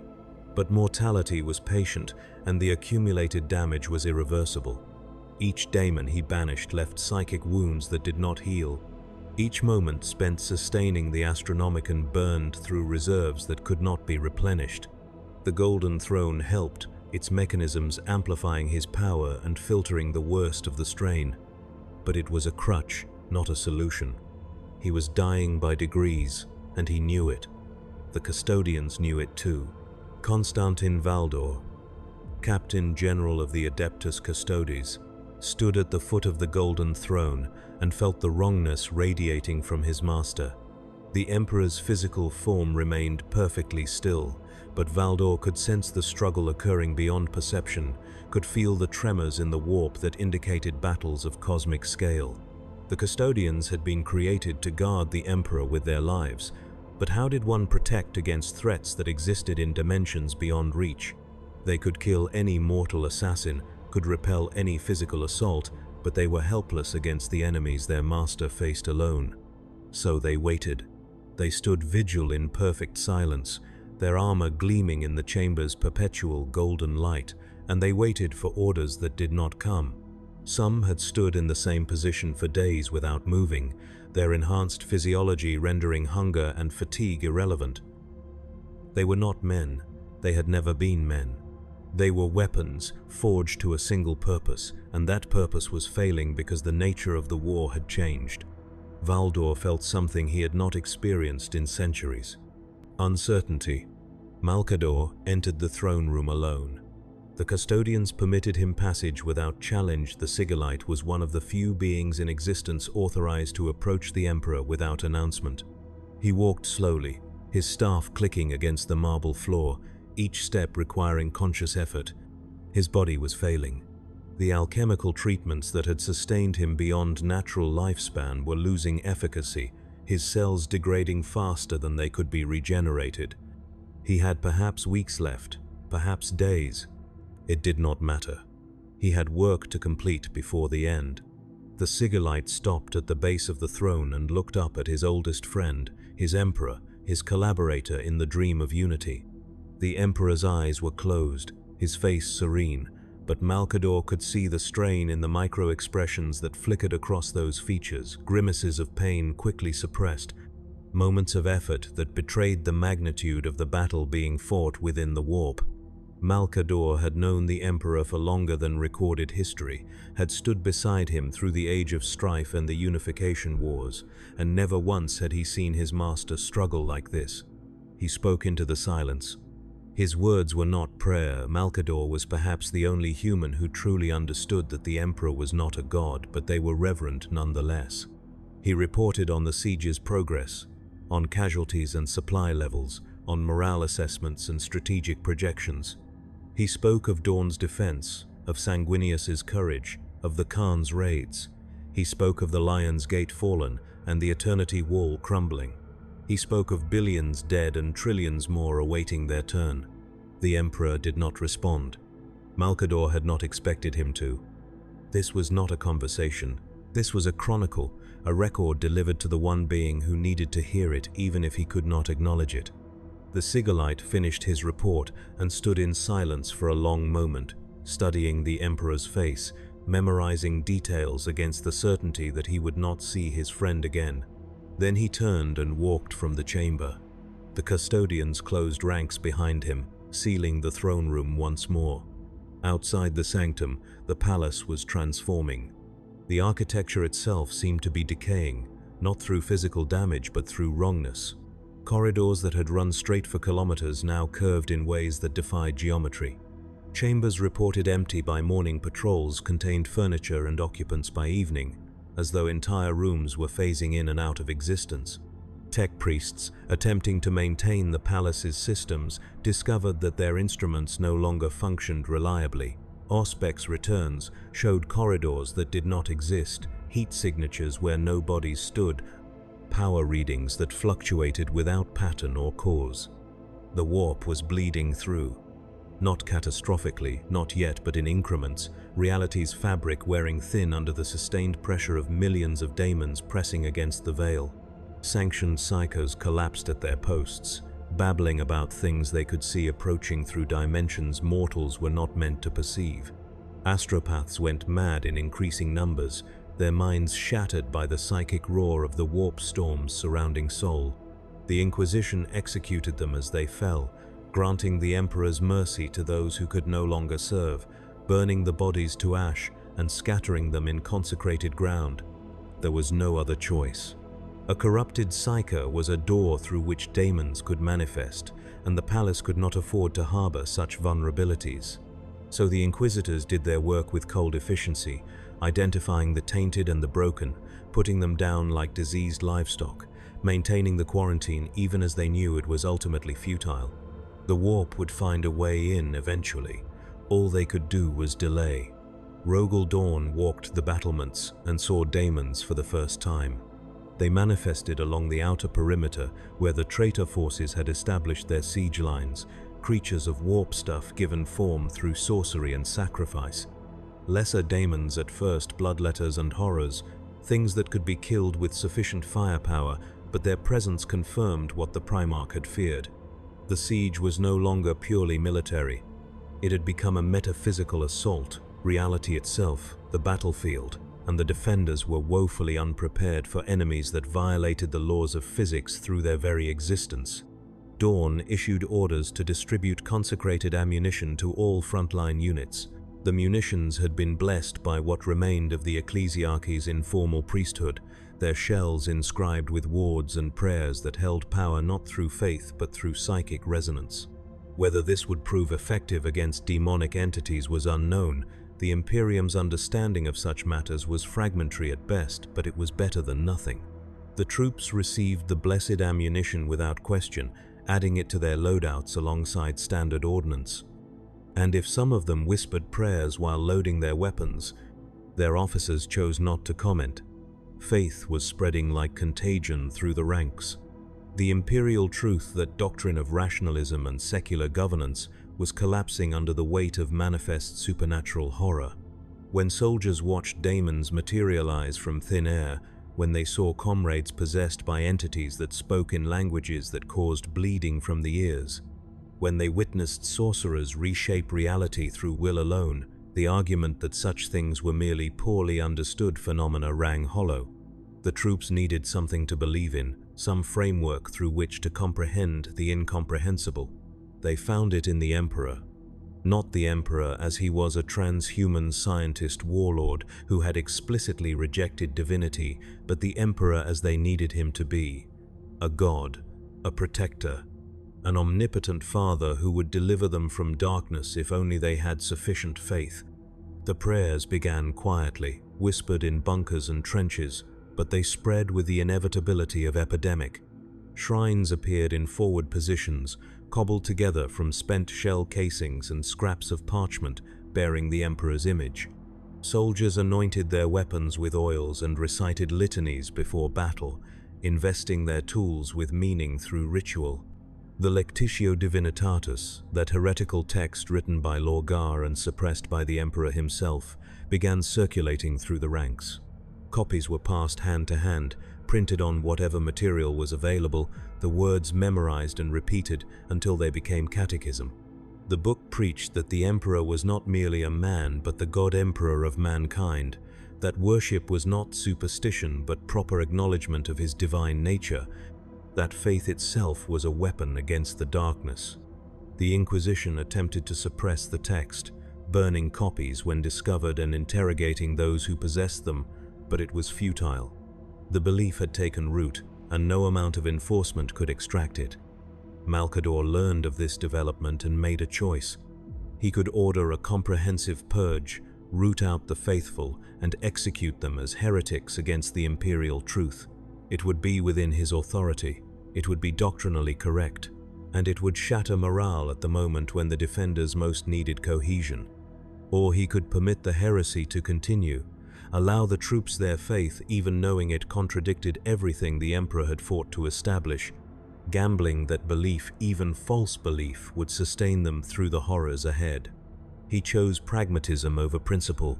The Sigillite issued quiet orders to the Inquisition to cease persecution of those practicing Emperor worship, so long as their faith did not manifest in ways that endangered operational security. The soldiers could pray, they could build shrines, they could speak of the God Emperor and his divine protection. What they could not do was consort with daemons, practice sorcery, or allow their faith to curdle into the very chaos worship they claimed to oppose. It was a compromise that would have consequences measured in millennia. But Malcador would not live to see those consequences, and in the immediate term, it achieved its purpose. The troops fought with renewed determination, believing they served not merely an empire but a divine will. Whether the Emperor approved, whether he even knew of this development while locked in psychic combat within the warp, was irrelevant. Survival demanded adaptation, and if the Imperium had to become a theocracy to survive the siege, then so be it. The price could be calculated later. Sanguinius felt his death approaching.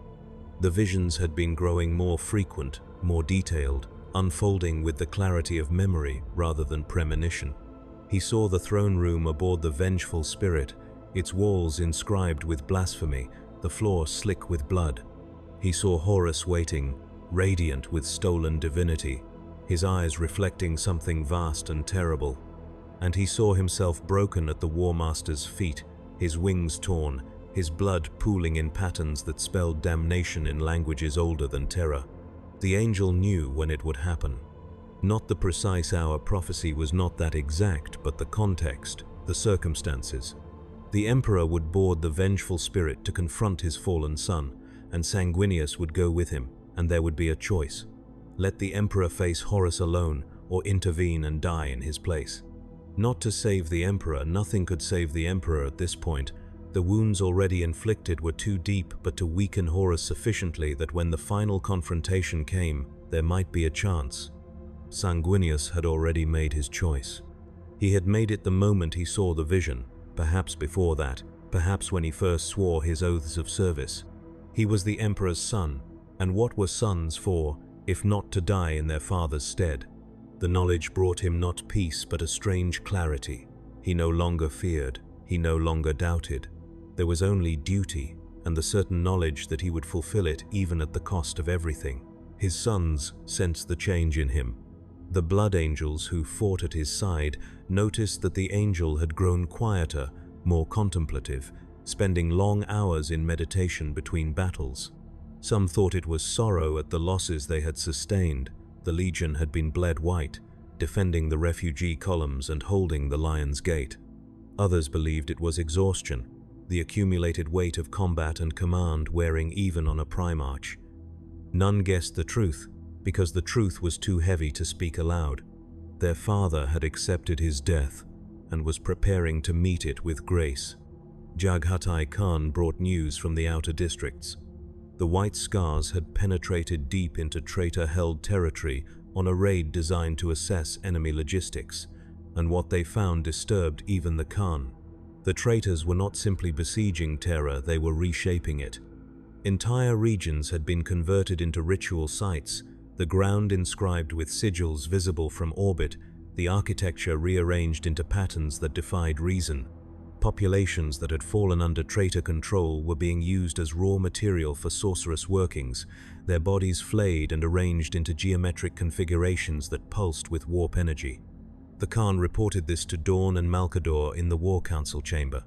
The three of them stood over tactical displays that showed the shrinking defensive perimeter, the red icons of enemy forces pressing closer each day. Dawn received the report without visible reaction, processing the information and updating his strategic calculus. The rituals would need to be disrupted if possible, target designated for artillery strikes or commando raids. But the resources for such operations were limited, and every squad committed to offensive action was one fewer holding the walls. Malkador asked the question Dawn would not: how long until the rituals reached critical mass? The Khan had consulted with the White Scars Storm Seers, the Legion's Psychers, tolerated despite the Edict of Nicaea, because their abilities were deemed essential for the Khan's style of warfare. The Storm Seers estimated weeks, perhaps a month. The traitors were building towards something, a working of such magnitude that it would require the sacrifice of millions and the cooperation of all four Chaos gods.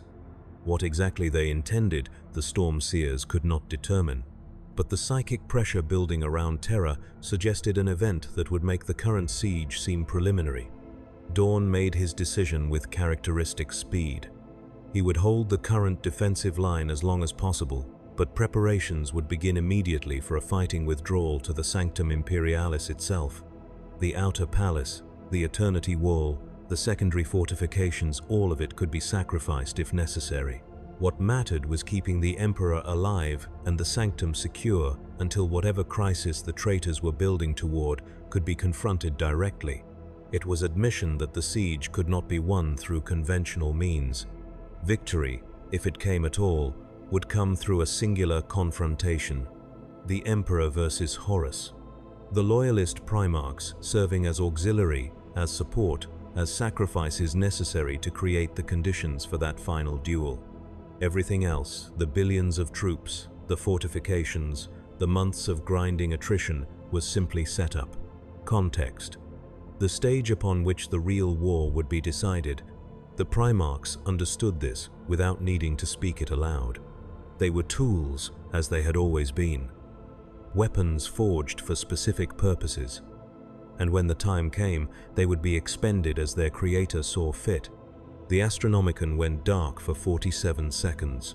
Across the Sol system, every navigator aboard every fleeing refugee ship felt the light wink out.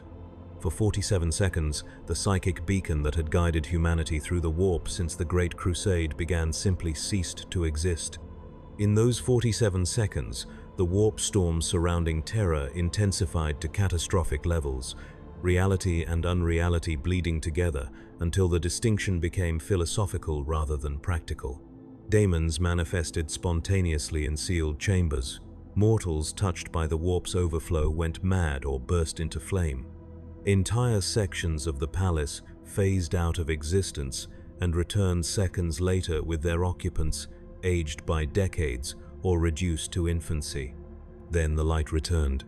The Astronomicon flared back into existence with such intensity that psychers across Terra collapsed bleeding from their eyes and ears. The beacon stabilized, but at a diminished output, its psychic signature weaker than before. The Emperor had prevented catastrophe, but the cost was evident. He was failing. The siege was not merely military or even metaphysical, it was a race against the Emperor's ability to sustain the fundamental infrastructure that kept the Imperium coherent. Malcador calculated the timeline and found it unacceptable. At current attrition rates, the Emperor would be unable to maintain the Astronomicon within 3 months, perhaps less, if the traitors intensified their warp-based assaults, which meant the confrontation with Horus had to occur before that threshold. Which meant the siege had to reach its climax, not when the defenders were ready, but when necessity demanded. The Sigillite began making preparations for the endgame. He drafted contingencies for the Emperor's succession plans that assumed the Emperor would not survive the confrontation with Horus, or would survive in a state that rendered him unable to govern. He designated Guilliman as Lord Commander should that Primarch arrive in time, or Dawn if not. He established protocols for the continuation of imperial governance in the absence of its founder. He drafted the edicts that would formalize the Inquisition, the ecclesiarchy, the systematic reorganization of the Imperium from enlightenment to orthodoxy. He was writing the future, and he knew he would not live to see it implemented. On the 63rd day of the siege, the Eternity Wall fell. The traitors breached the final section through massed daemon assault, entities of the warp pouring through rents in reality faster than the defenders could kill them. The wall's garrison fought until they were overwhelmed, and then they fought as they were consumed, and when the Neverborn finished with them, nothing remained but bloodstains and the echo of screaming. The inner palace was exposed. Dawn walked the battlements of the ultimate gate and looked out over the approach his enemies would take. The killing fields stretched for kilometers, mined and trapped, and prepared with every defensive measure his legion could devise. But it would not be enough. It had never been enough. The mathematics had been clear from the beginning. Terra would fall. The only question remaining was what would rise from its ashes. The Emperor opened his eyes. For the first time in months, his physical form moved, his gaze focusing on the chamber around him and the custodians who stood vigil. Constantin Valdor felt his master's attention fall upon him and dropped to one knee, waiting for orders he had feared would never come. The Emperor spoke. His voice was weak, each word requiring effort, but the meaning was clear. He told Valdor to summon Dawn, Sanguinius, and the Khan. He told him to prepare for translation to the vengeful spirit. and he told him that the siege was about to end, one way or another, because Horus had made his final mistake. The War Master had lowered his void shields. It was a challenge, an invitation, a declaration that Horus believed himself sufficiently powerful that he no longer needed to hide behind defenses. He wanted the Emperor to come to him, wanted the confrontation to occur on his flagship, in the heart of his power, where the Chaos God's influence was strongest. It was arrogance, and it was the opening the Emperor had been waiting for. The endgame had begun. The teleportation was not clean. Reality folded at the Emperor's command, space contracting until 3 points became 1, and in that instant of transition the Materium screamed. The Golden Throne's mechanisms strained to their limit, channeling psychic power sufficient to move 3 Primarchs and their retinues across the void between Terra and the vengeful spirit. But the warp was turbulent, thick with the presence of demons and the psychic weight of 4 Chaos Gods focused upon the Sol system. The translation scattered the boarding party across the warship's interior, separating elements that should have remained together, depositing warriors into compartments that defied their original specifications. Rogel Dawn materialized in a corridor that had been a reliquary. The walls were lined with alcoves that had once held artifacts from compliant worlds, Xeno's skulls, and treaty parchments and weapons taken as trophies during the Great Crusade. Now they held obscenities, flesh grown into the bulkheads, still living, still whispering. Icons carved from bone that wept when observed. Tapestries woven from hair that moved in patterns suggesting language. The Praetorian stood among his imperial fists and felt the wrongness press against his consciousness like a physical weight. The ship had been corrupted beyond salvage, transformed from a monument to human achievement into something that existed partially outside baseline reality. He gave orders with mechanical precision. His company would advance toward the throne room, cutting through any resistance, establishing waypoints for the forces that would follow if the Emperor's confrontation failed. It was a contingency plan built on the assumption of failure, and Dawn constructed it with the same care he brought to all his works. Every intersection was noted, every potential choke point identified, every fallback position calculated. If the Emperor fell, Dawn's forces would need to extract whatever remained and escape before the ship's void shields rose again.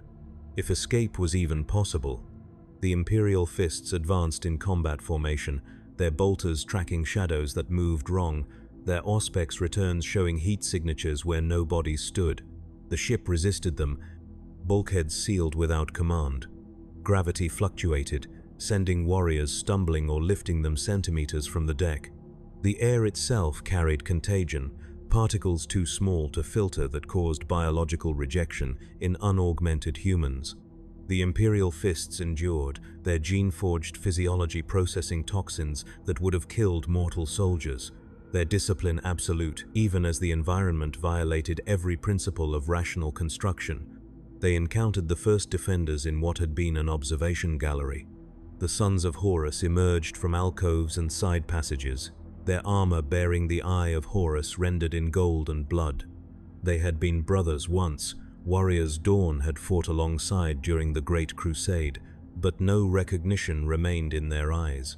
They charged without tactics, without the coordination that had made them the tip of the Emperor's spear, possessed by something that rendered strategy irrelevant. The Imperial fists cut them down with controlled bursts, advancing over corpses that continued to twitch and spasm long after death should have claimed them. Dawn killed 3 with his chainsword, the blade finding gaps in corrupted ceramite with the precision of an anatomist. He felt nothing. These were not brothers anymore. They were obstacles, and he had been trained to clear obstacles with maximum efficiency. The engagement lasted 4 minutes and 23 seconds. Acceptable losses, minimal ammunition expenditure. The company continued forward. Jaghatai Khan found himself in the starboard observation deck. His white scars had scattered during translation, and he could account for only a fraction of his brotherhood. The Khan stood before viewports that showed Terra burning below, the throne world's surface scarred by bombardment, its atmosphere thick with ash.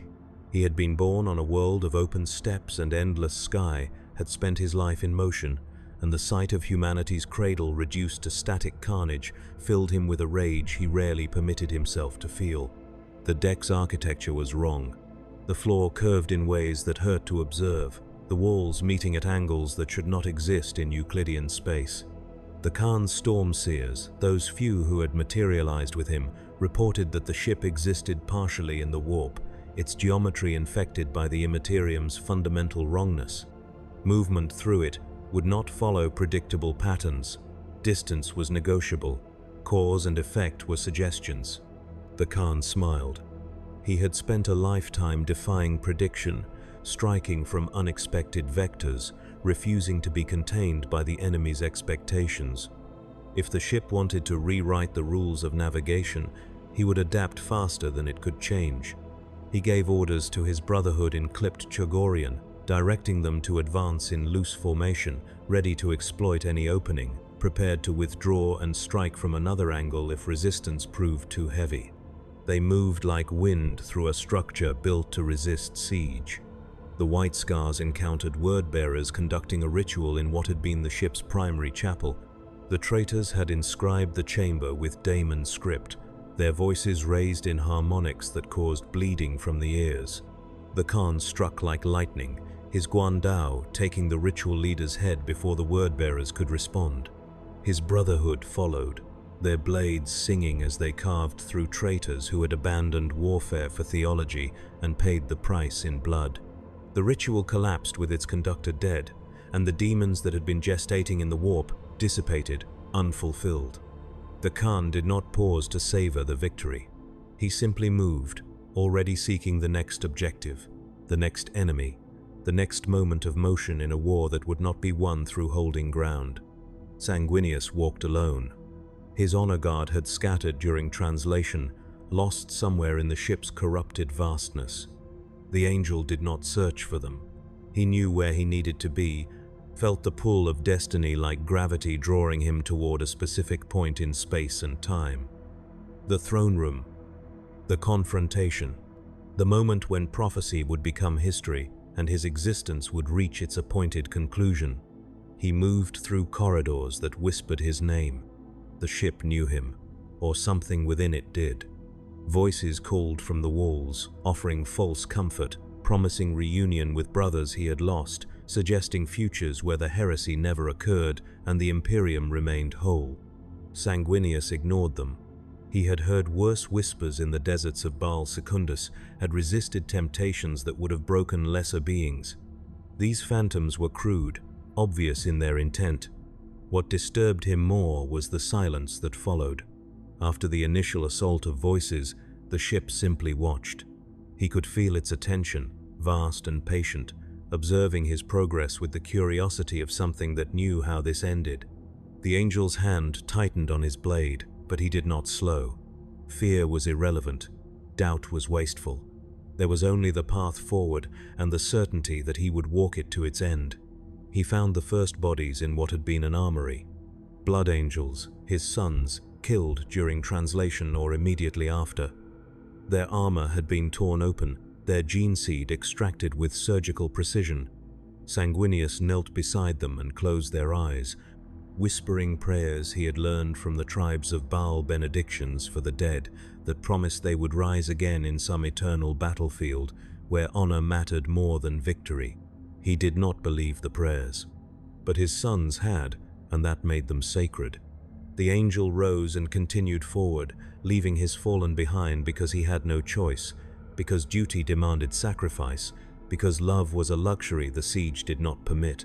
The Emperor walked the ship's heart. He moved through chambers that existed in multiple dimensions simultaneously. His consciousness extended beyond the materium to perceive the warp tides flowing through the vengeful spirit's structure. The vessel had been completely corrupted, every system infected with demonic presence, every corridor a potential manifestation point for never-born entities. It was remarkable, in its way a testament to how thoroughly chaos could rewrite reality when given sufficient time and willingness. It would need to be destroyed. Not merely the ship, but the concept of it, the memory, the symbolic weight it carried as Horus's flagship and the axis of the traitor advance.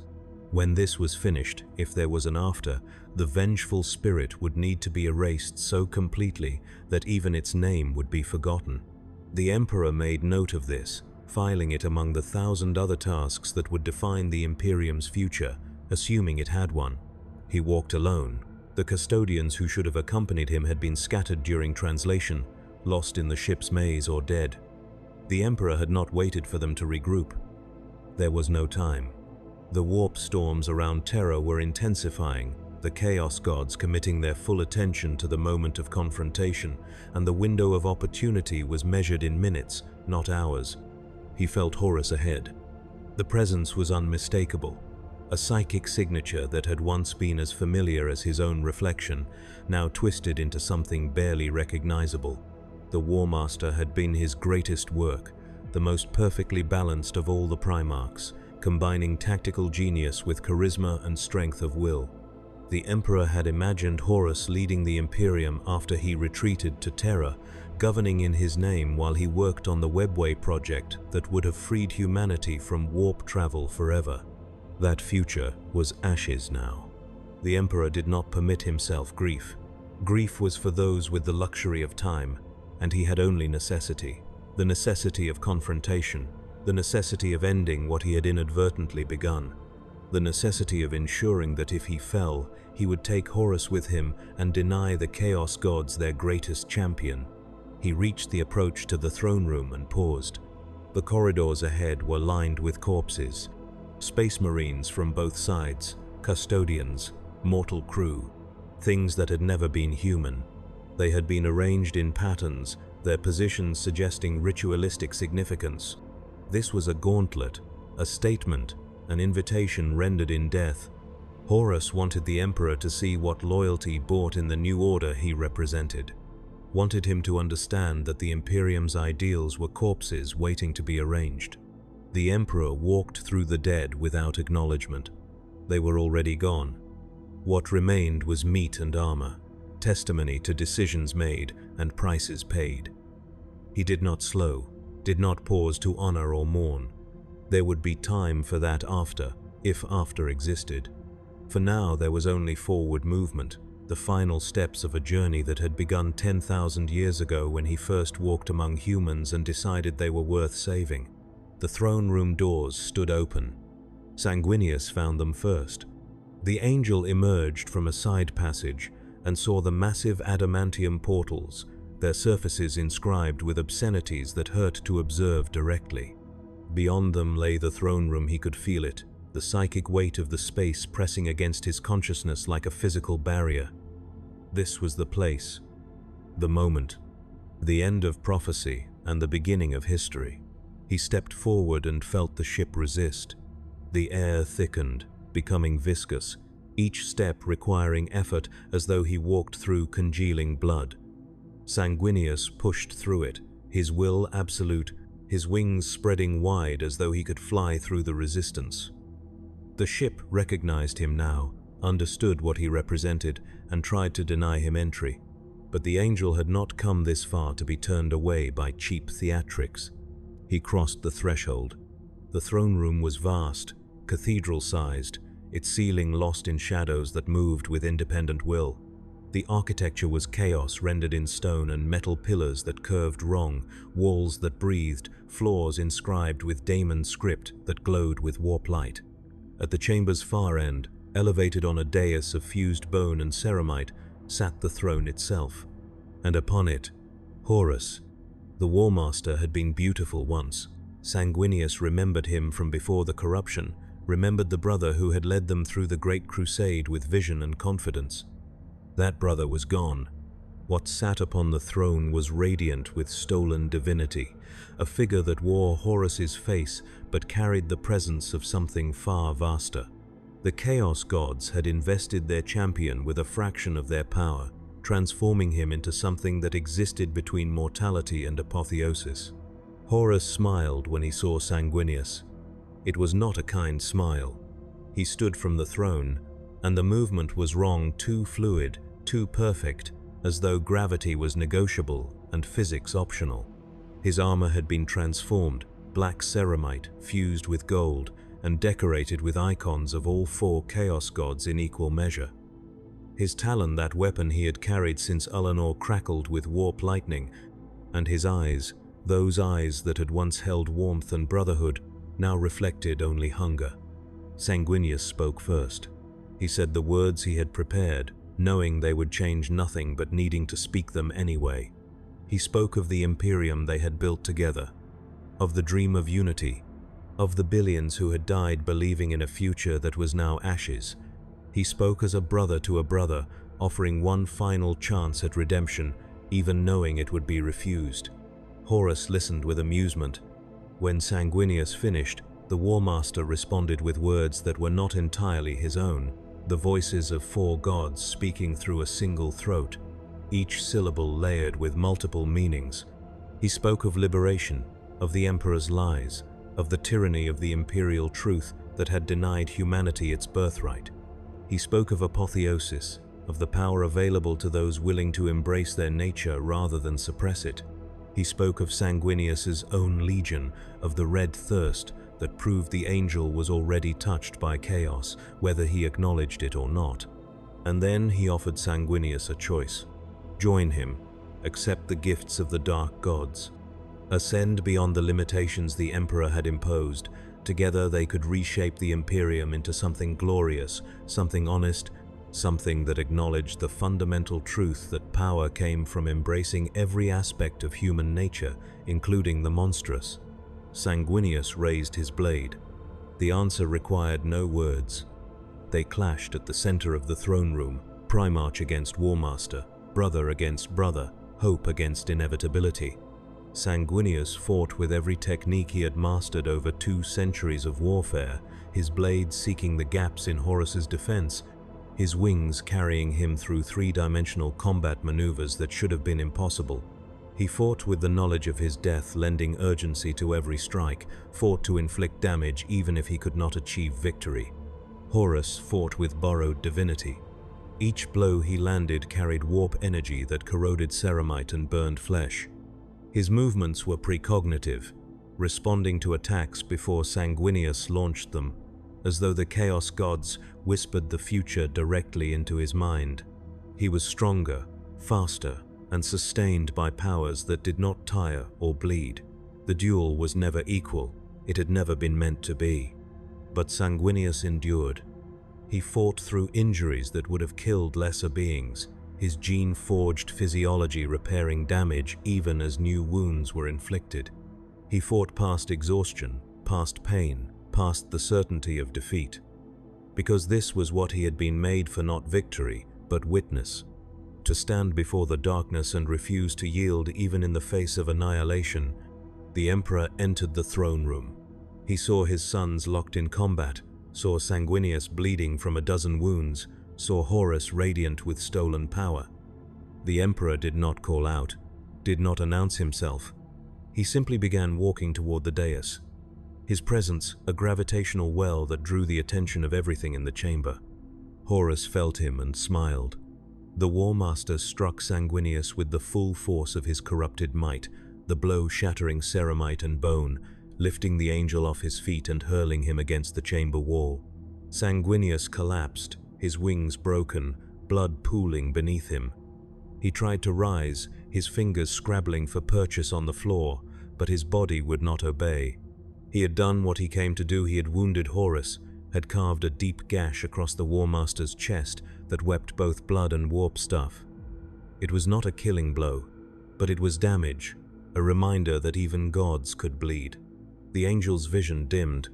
He saw the Emperor approaching, saw Horus turn to face his creator, saw the moment he had been born to witness finally arrive. Sanguinius tried to speak, to offer warning or encouragement, but his ruined lungs would not draw breath. So he simply watched, his consciousness fading, as the Emperor reached the dais and stood before his fallen son. The confrontation began without preamble. The Emperor and Horus circled each other, their presence so intense that reality fractured around them, the materium unable to fully contain the psychic weight of their duel. They spoke arguments millennia in the making, grievances that spanned galaxies, philosophies incompatible down to their axioms. The emperor defended the imperial truth, the necessity of secular governance, the dream of a humanity free from supernatural tyranny. Horus countered with evidence of the emperor's hypocrisy.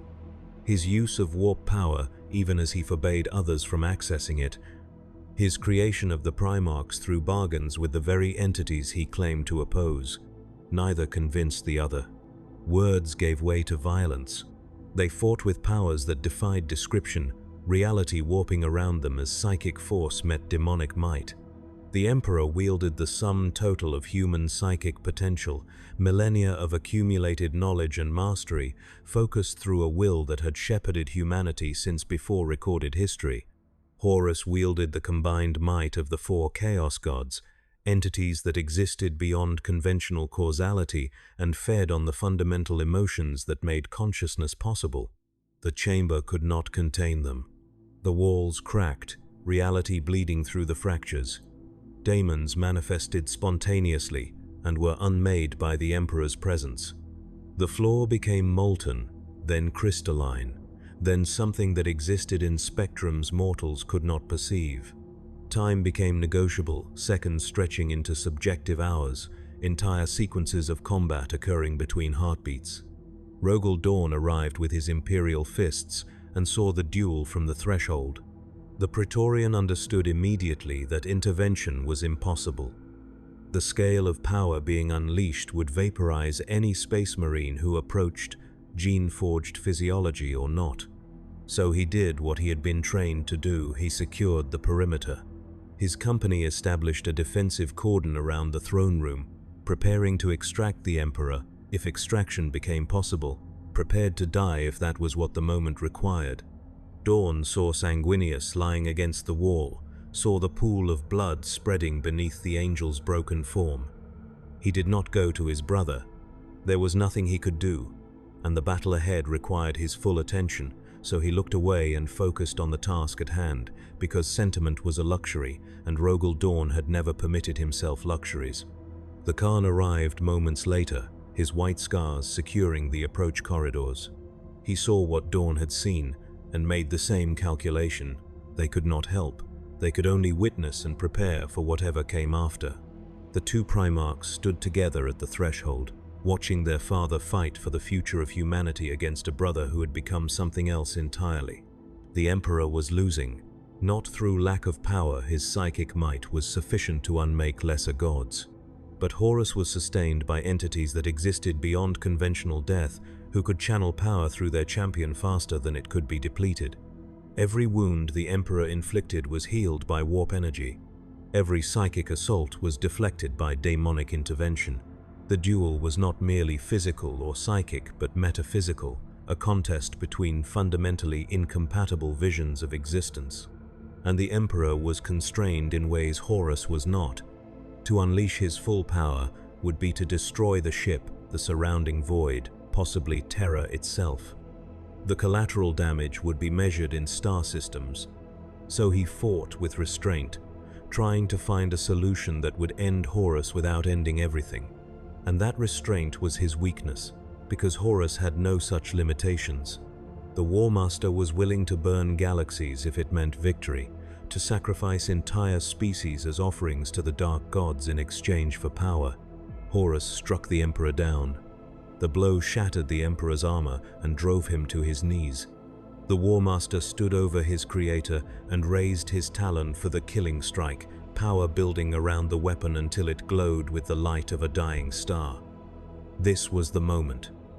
The end of the Imperium, the death of the dream, and Horus hesitated.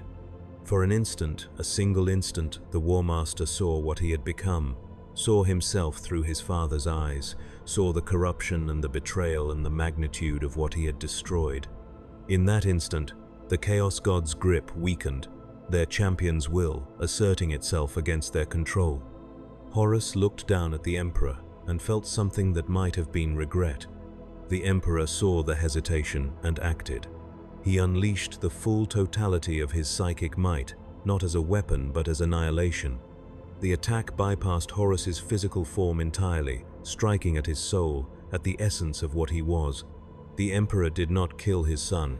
He erased him, unmade him, destroyed not just his body but his presence in the warp, his capacity to exist in any form. Horus screamed as his soul was atomized, the Chaos God's investment in him burning away like fog before a sun. And then there was nothing. No corpse, no residue. Just empty armor collapsing to the deck and a silence so profound it seemed to echo. The Emperor collapsed. The psychic effort had cost everything. His body was shattered, his soul wounded in ways that would never heal. Rogel Dawn rushed forward, catching his father before he could fall completely, cradling the Emperor's broken form with a gentleness that contradicted everything his nature suggested. The Emperor's eyes focused on Dawn. He spoke in whispers that only the Praetorian could hear, giving final instructions, establishing contingencies, explaining what must be done to salvage what remained. The Golden Throne would sustain him, but not fully. He would exist in a state between life and death, maintaining the Astronomicon but unable to govern, unable to guide, unable to protect his Imperium from the mistakes it would inevitably make.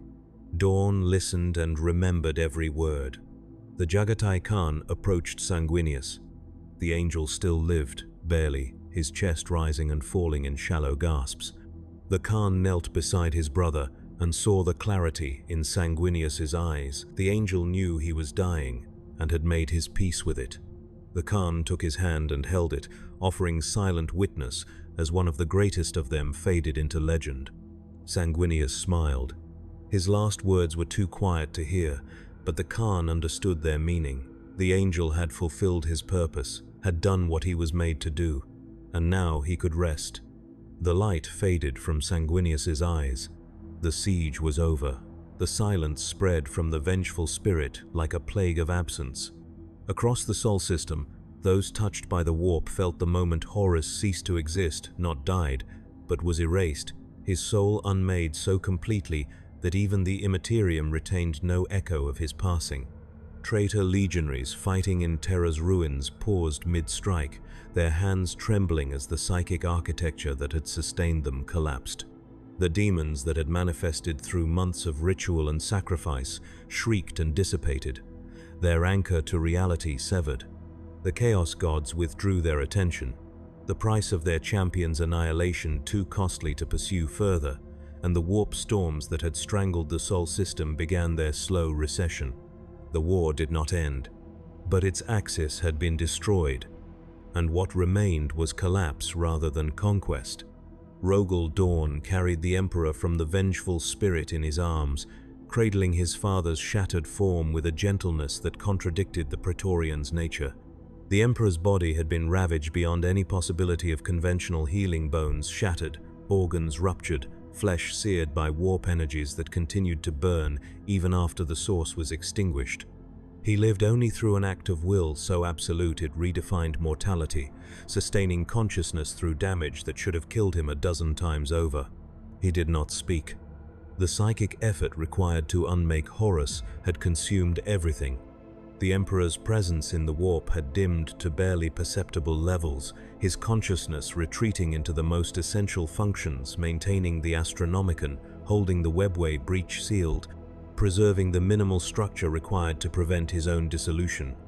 Everything else, personality, emotion, the capacity for communication, had been sacrificed to ensure those functions endured.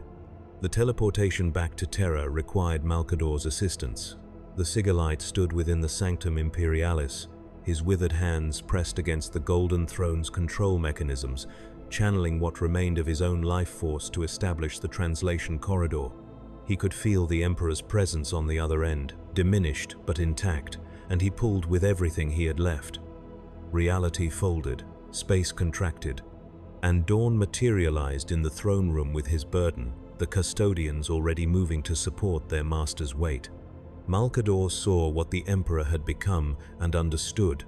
This was not injury. This was termination, a life state so far beyond normal parameters that it existed in territory where biology gave way to metaphysics. The Emperor was dying, not in minutes or hours, but in the extended sense that his body could no longer sustain itself without technological intervention. Without the Golden Throne, he would fade within days. With it, he might endure for millennia, but never heal, never recover, never again walk among his creations as he once had. The Imperium had won its future by killing its architect. They placed him upon the Golden Throne. The device had been built during the dark age of technology, its original purpose lost to history, repurposed by the Emperor as a psychic amplifier for his webway project. Now it became something else entirely, a life support mechanism, a psychic relay, a prison of necessity. The tech priests of Mars who had remained loyal worked with desperate speed, reconfiguring systems never meant for this application, jury-rigging connections between the throne's archaeotech and the Emperor's failing biology. The process required sacrifice. The Golden Throne's power requirements exceeded anything the palace reactors could provide. It needed a sustained psychic charge to function, a constant stream of soul energy to maintain the connection between the Emperor's consciousness and the mechanisms that would sustain him. Malcador understood what this meant. Someone would need to sit upon the throne temporarily, channeling their life force to keep the Emperor alive long enough for the tech priests to complete their modifications. The Sigillite volunteered before anyone could speak. He dismissed the custodian's objections with a gesture, his authority absolute even in this moment. He had lived for millennia, had served beside the Emperor since before the Imperium existed, and he knew his role in the story had reached its conclusion. This was not sacrifice, it was completion, the final task of an existence dedicated to a single purpose. Malcador climbed the steps to the Golden Throne. He sat where the Emperor had sat, and the mechanisms activated, drawing power from his soul with an intensity that would have killed a normal human instantly. The Sigillite endured, his withered body beginning to smoke as psychic energy flowed through channels never meant for mortal use. He lasted long enough. The tech priests completed their work, the systems stabilized, and the Emperor was transferred from Malcador's dying grasp to the throne's permanent embrace. Malcador, the Sigillite, last of the Perpetuals, the Emperor's oldest friend and closest advisor, dissolved into ash. The particles of his body drifted through the throne room, settling on the shoulders of custodians who would carry traces of him for the rest of their service. He had been the architect of imperial governance, the author of countless reforms and edicts, the steady hand that had guided policy while the Emperor waged war across the stars. And he died unmourned, because there was no time for mourning, because the Imperium he had helped build was hemorrhaging from 1,000 wounds and required immediate attention. His legacy would be measured in the institutions that survived him. The Emperor opened his eyes one final time. Through the Golden Throne's mechanisms, he projected a single psychic pulse, not words, but meaning translated directly into the consciousness of those present. Instructions, contingencies, the framework for what must come next. Dawn received the majority of it, his mind structured to process tactical data at inhuman speeds. The Khan and what remained of the Blood Angel's command received fragments. The custodians, forever bonded to their master, understood all of it. Then the Emperor's eyes closed and did not open again. The Golden Throne hummed with power that would endure for 10,000 years. Guilliman arrived on the 17th day after the Emperor's entombment. His fleet translated from the warp at the edge of the Sol system, the Ultramarines and their auxiliary forces having fought through warp storms that should have been impassable. The Lord of Ultramar had received fragmentary astropathic messages about the siege, had redirected his forces from the Imperium Secundus contingency he had been constructing, and raced toward Terra with every ship he could muster. He arrived to find the war already over. The traitor legions were retreating, their formations broken, their supply lines collapsing now that Horus's will no longer coordinated their movements. They fled toward the outer system, pursued by loyalist elements too exhausted to press the advantage effectively. The withdrawal was not orderly, it was dissolution. Each traitor legion fragmenting into warbands that would scatter across the galaxy, some fleeing into the Eye of Terra, others disappearing into the dark spaces between stars. Terra itself was a ruin. Guilliman's fleet descended through orbital space, choked with debris from months of naval combat, past the shattered remnants of defense platforms and gun moons, toward a planet that had been transformed into a continent-spanning graveyard. The throne world's atmosphere glowed with particulate from orbital bombardments, its surface scarred by craters visible from orbit. Entire hive cities had been reduced to radioactive slag. The Himalayan plateau, once green with engineered forests, was now a wasteland of ash and broken fortifications. The Primarch made planetfall at the palace and was met by Rogel Dawn. The two brothers stood in the Plaza of Unity, that vast courtyard where triumph processions had once been held, and surveyed the damage in silence. The plaza was filled with the wounded and the dying, Medicae teams working with desperate efficiency to triage casualties that numbered in the millions. The survivors looked like revenants, their eyes hollow, their movements mechanical, operating on reflexes because conscious thought required energy they no longer possessed. Dawn briefed Guilliman with characteristic economy. The Emperor lived, but would never again govern directly. Sanguinius was dead, his body lying in state within the inner palace, awaiting whatever funeral rites could be arranged once more immediate crises were addressed.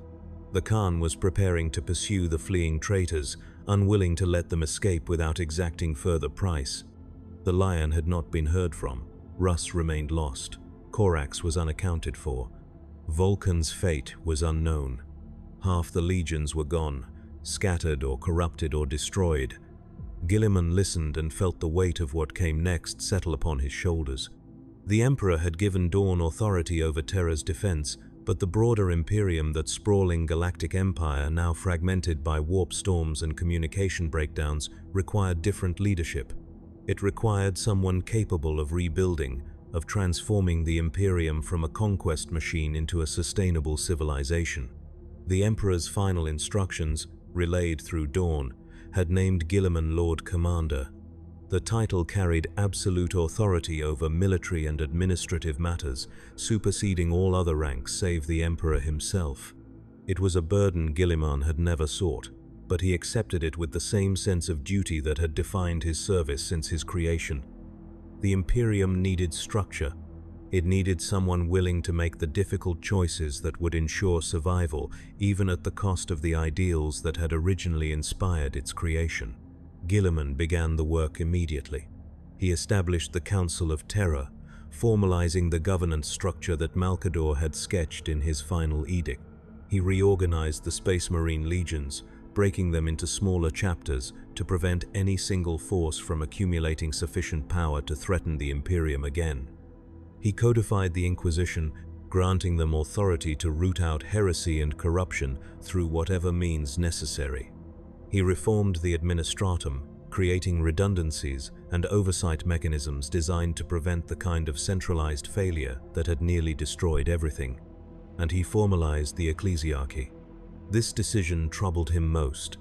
The Emperor had explicitly rejected divinity, had built the imperial truth on the foundation of secular rationalism. But the siege had proven that faith was not merely superstition, it was a weapon. A tool that sustained morale and provided psychological armor against the horrors of chaos. The troops who had worshipped the God Emperor fought with greater determination than those who saw him as merely a superior transhuman. The mathematics were undeniable. Guilliman authorized the Lectitio Divinitatis. He permitted the establishment of temples, the training of priests, the formalization of doctrine that treated the Emperor not as man but as God. It was pragmatism over principle, necessity over ideals. The Imperium that would emerge from the siege would be smaller, harder, more suspicious, and fundamentally religious. It would be a betrayal of everything the Emperor had fought to build. But it would survive. The dead were counted. The numbers defied comprehension. Billions had died on Terra alone, civilians caught in bombardments, soldiers killed in the trenches, entire populations consumed by daemons or converted into raw material for traitor rituals. The outer solar system had been depopulated, its colonies destroyed or evacuated. Mars remained in civil war, The Mechanicum fractured into factions that would take centuries to reconcile. Across the wider Imperium, worlds that had fallen to the traitors during Horus's march were either scoured lifeless or left to fester in isolation. The Imperium that had spanned 1,000,000 worlds was reduced to fragments. Communication remained sporadic, the warp storms slowly receding, but still severe enough to render interstellar travel hazardous. Entire sectors were cut off, left to govern themselves or collapse into anarchy. The carefully constructed logistical networks that had sustained the Great Crusade were shattered, and rebuilding them would require generations. The dream of unity, that vision of a single human civilization stretching across the galaxy, had become a nightmare of isolation and suspicion. Sanguinius was laid to rest in a tomb beneath the palace. The funeral was attended by what remained of the Blood Angels, their armor polished but unable to hide the damage they had sustained. The angel's body had been preserved through stasis and chemicals, arranged on a bier with his wings spread wide, his sword laid across his chest. He looked peaceful, as though merely sleeping, but those who had known him understood the lie of that repose. Sanguinius had died in agony, broken by a brother he had loved, his sacrifice buying nothing more certain than a few more minutes for the Emperor to act. The Blood Angels wept. It was not metaphor. Tears ran down the faces of transhuman warriors who had been engineered to transcend emotion, their gene-forged physiology betraying them in grief. They had lost their father, their exemplar, the being who had proven that angels could exist even in a universe that seemed designed to crush beauty beneath necessity. His death wounded them in ways that would never heal, a psychic scar that would be passed down through their gene seed to every blood angel who came after. They were not the only ones who mourned. Across Terra, in the ruins and the refugee camps, mortals who had seen Sanguinius walk among them built shrines from rubble and debris. They whispered prayers to the angel, invoking his name as protection against darkness, transforming him into something between memory and saint. The ecclesiarchy would formalize this later, codifying Sanguinius into the imperial cult's hierarchy, but the foundation was laid in those first days after his death by people who needed to believe that something pure had existed, even if only briefly. Jagatai Khan departed without ceremony. The White Scars boarded their remaining ships and left Terra's orbit, pursuing the fleeing traitor legions into the outer system. The Khan had no patience for the political reorganization Guilliman was orchestrating, no interest in councils or committees. His place was in motion, in the hunt, in ensuring that those who had betrayed the Imperium paid the price for their treachery. He would chase them for years. The Khan's pursuit would take him to the edges of known space and beyond, his brotherhood scattering across the galaxy in ones and tens, each detachment hunting traitor warbands with the patience of wolves culling diseased prey. Some would return, most would not. The White Scars would become legends, ghost stories whispered by traitors who felt the blade in the dark and knew it carried the Khan's justice. But Jagatai Khan himself would never return to Terra. He would disappear into the webway years later, chasing dark Eldar raiders into that dimensional labyrinth, and the circumstances of his vanishing would remain mystery. His legion would wait for him, always, maintaining vigil for a father who had chosen eternal motion over static duty. Rogel Dawn remained. The Praetorian stood upon the walls he had built and watched Terra begin its long recovery. The siege fortifications would remain. They were too extensive to dismantle, too integrated into the palace structure to remove without destabilizing everything. Terra would forever after be a fortress world, its surface defined by walls and weapon emplacements, its population militarized in anticipation of threats that might never come. Dawn accepted this as necessary. He understood that the Imperium had changed fundamentally, that the optimism of the Great Crusade had been replaced by paranoia and suspicion. He understood that the walls he had built to defend Terra would become psychological as well as physical, barriers between the Imperium and the galaxy that would calcify into doctrine. But he had been given a task: protect the throne world, and he had succeeded. The cost was irrelevant. Success was all that mattered. He would remain on Terra for years, overseeing reconstruction, defending the palace against smaller threats, slowly becoming more monument than man. Eventually, he would leave on a penitent crusade, driving himself and his legion to the edge of destruction in penance for perceived failures. But in those first years after the siege, he stood vigil over the wounded Imperium and held it together through sheer force of will. The Golden Throne became the axis of worship. Pilgrims began arriving within months of the siege's end, refugees from across the Sol system, survivors from outlying colonies, faithful who had heard that the God Emperor had sacrificed himself to save humanity. They came in their thousands, then their millions, overwhelming the palace's capacity to process them. Guilliman established protocols for pilgrimage, designating routes and processing centers, transforming spontaneous faith into organized religion. The pilgrims were not permitted to see the emperor. The Sanctum Imperialis remained sealed, guarded by the Adeptus Custodes, who allowed no entry save by the highest authority. The emperor sat upon the Golden Throne in perpetual isolation, his consciousness focused on tasks that superseded human companionship. The Astronomicon continued to burn, fueled now by the daily sacrifice of 1,000 psychers whose souls were consumed to maintain the beacon.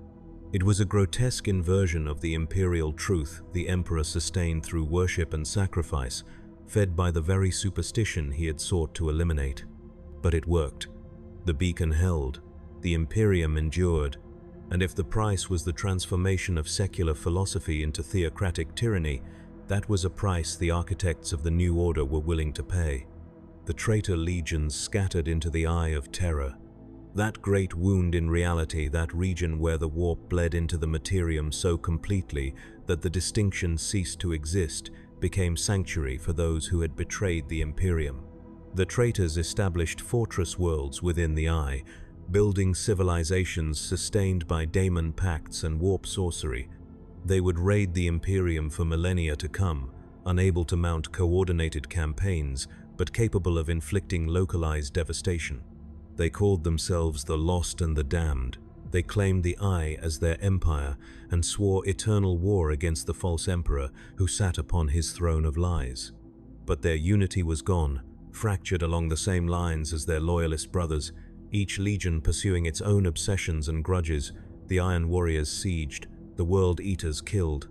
The Death Guard spread plague. The Emperor's children chased sensation to the point of madness. They were no longer an army. They were a phenomenon persistent, ineradicable, the wound that would never heal. On the 10,000th day after the Emperor's entombment, Guilliman convened the Council of Terra for its final session before his departure.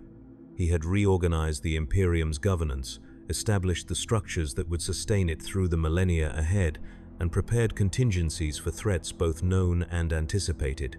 But the work was unfinished, would always be unfinished, because the Imperium was too vast for any single mind to govern completely. He appointed lords to manage in his absence.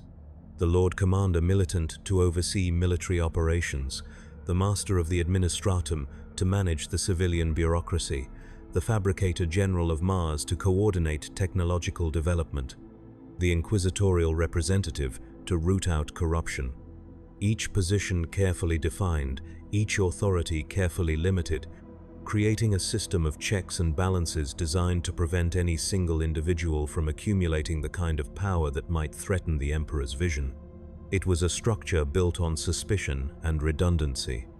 It was also the best that could be managed, given the constraints. Guilliman departed Terra shortly after, returning to Ultramar to rebuild his own realm and serve as a model for how imperial governance could function. He would be recalled later, would serve as Lord Commander again and again over the centuries, but that first departure marked the end of an era.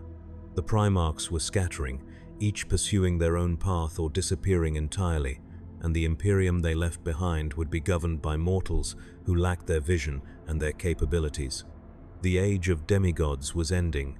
The age of administration was beginning. 10,000 years passed. The Imperium endured, but it did not thrive. It became exactly what the Emperor had feared, a sclerotic theocracy, hostile to innovation, sustained by ritual and dogma, perpetually at war with enemies external and internal. The Space Marine chapters fought endless campaigns against Xenos and heretics. The Imperial Guard died in their trillions on battlefields scattered across the galaxy. The Adeptus Mechanicus hoarded technology rather than developing it, treating scientific knowledge as scripture to be preserved rather than tools to be refined. And the Emperor sat upon the golden throne. For 10,000 years, he endured in a state between life and death. His consciousness spread thin across the psychic networks that sustained the Imperium. He could not speak, could not move, could not offer guidance or correction, as his vision was systematically perverted into its opposite. He simply maintained the Astronomicon, held the webway breach sealed, and watched through eyes that no longer closed as the Imperium he had built rotted from within. The pilgrims continued to come. They filled the Plaza of Unity and the approaches to the palace. Billions over the centuries, each one seeking blessing or guidance from the God Emperor they worshipped. They prayed to a being who could not answer, offered devotion to a consciousness too fragmented to acknowledge them.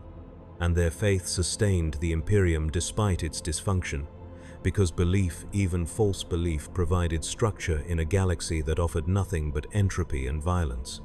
The vigil continued.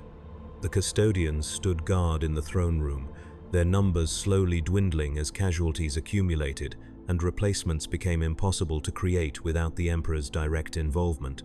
They watched over a master who would never again acknowledge their service, maintaining protocols established 10,000 years prior because there was nothing else to do. They were the last guardians of a vision that had died on Terra during the siege, and they would continue standing until the final one fell. The Imperium had survived, but it had ceased to live. It had become a monument to its own past, a civilization that endured through momentum rather than vitality, governing a million worlds that paid tithes to a corpse god on a distant throne. It fought wars it could not win, maintained an empire it could not govern, and worshipped a being who had explicitly forbidden worship. And it would continue exactly like this for 10,000 more years, and 10,000 after that, and onward into a future where hope was heresy and progress was extinction. The siege had ended.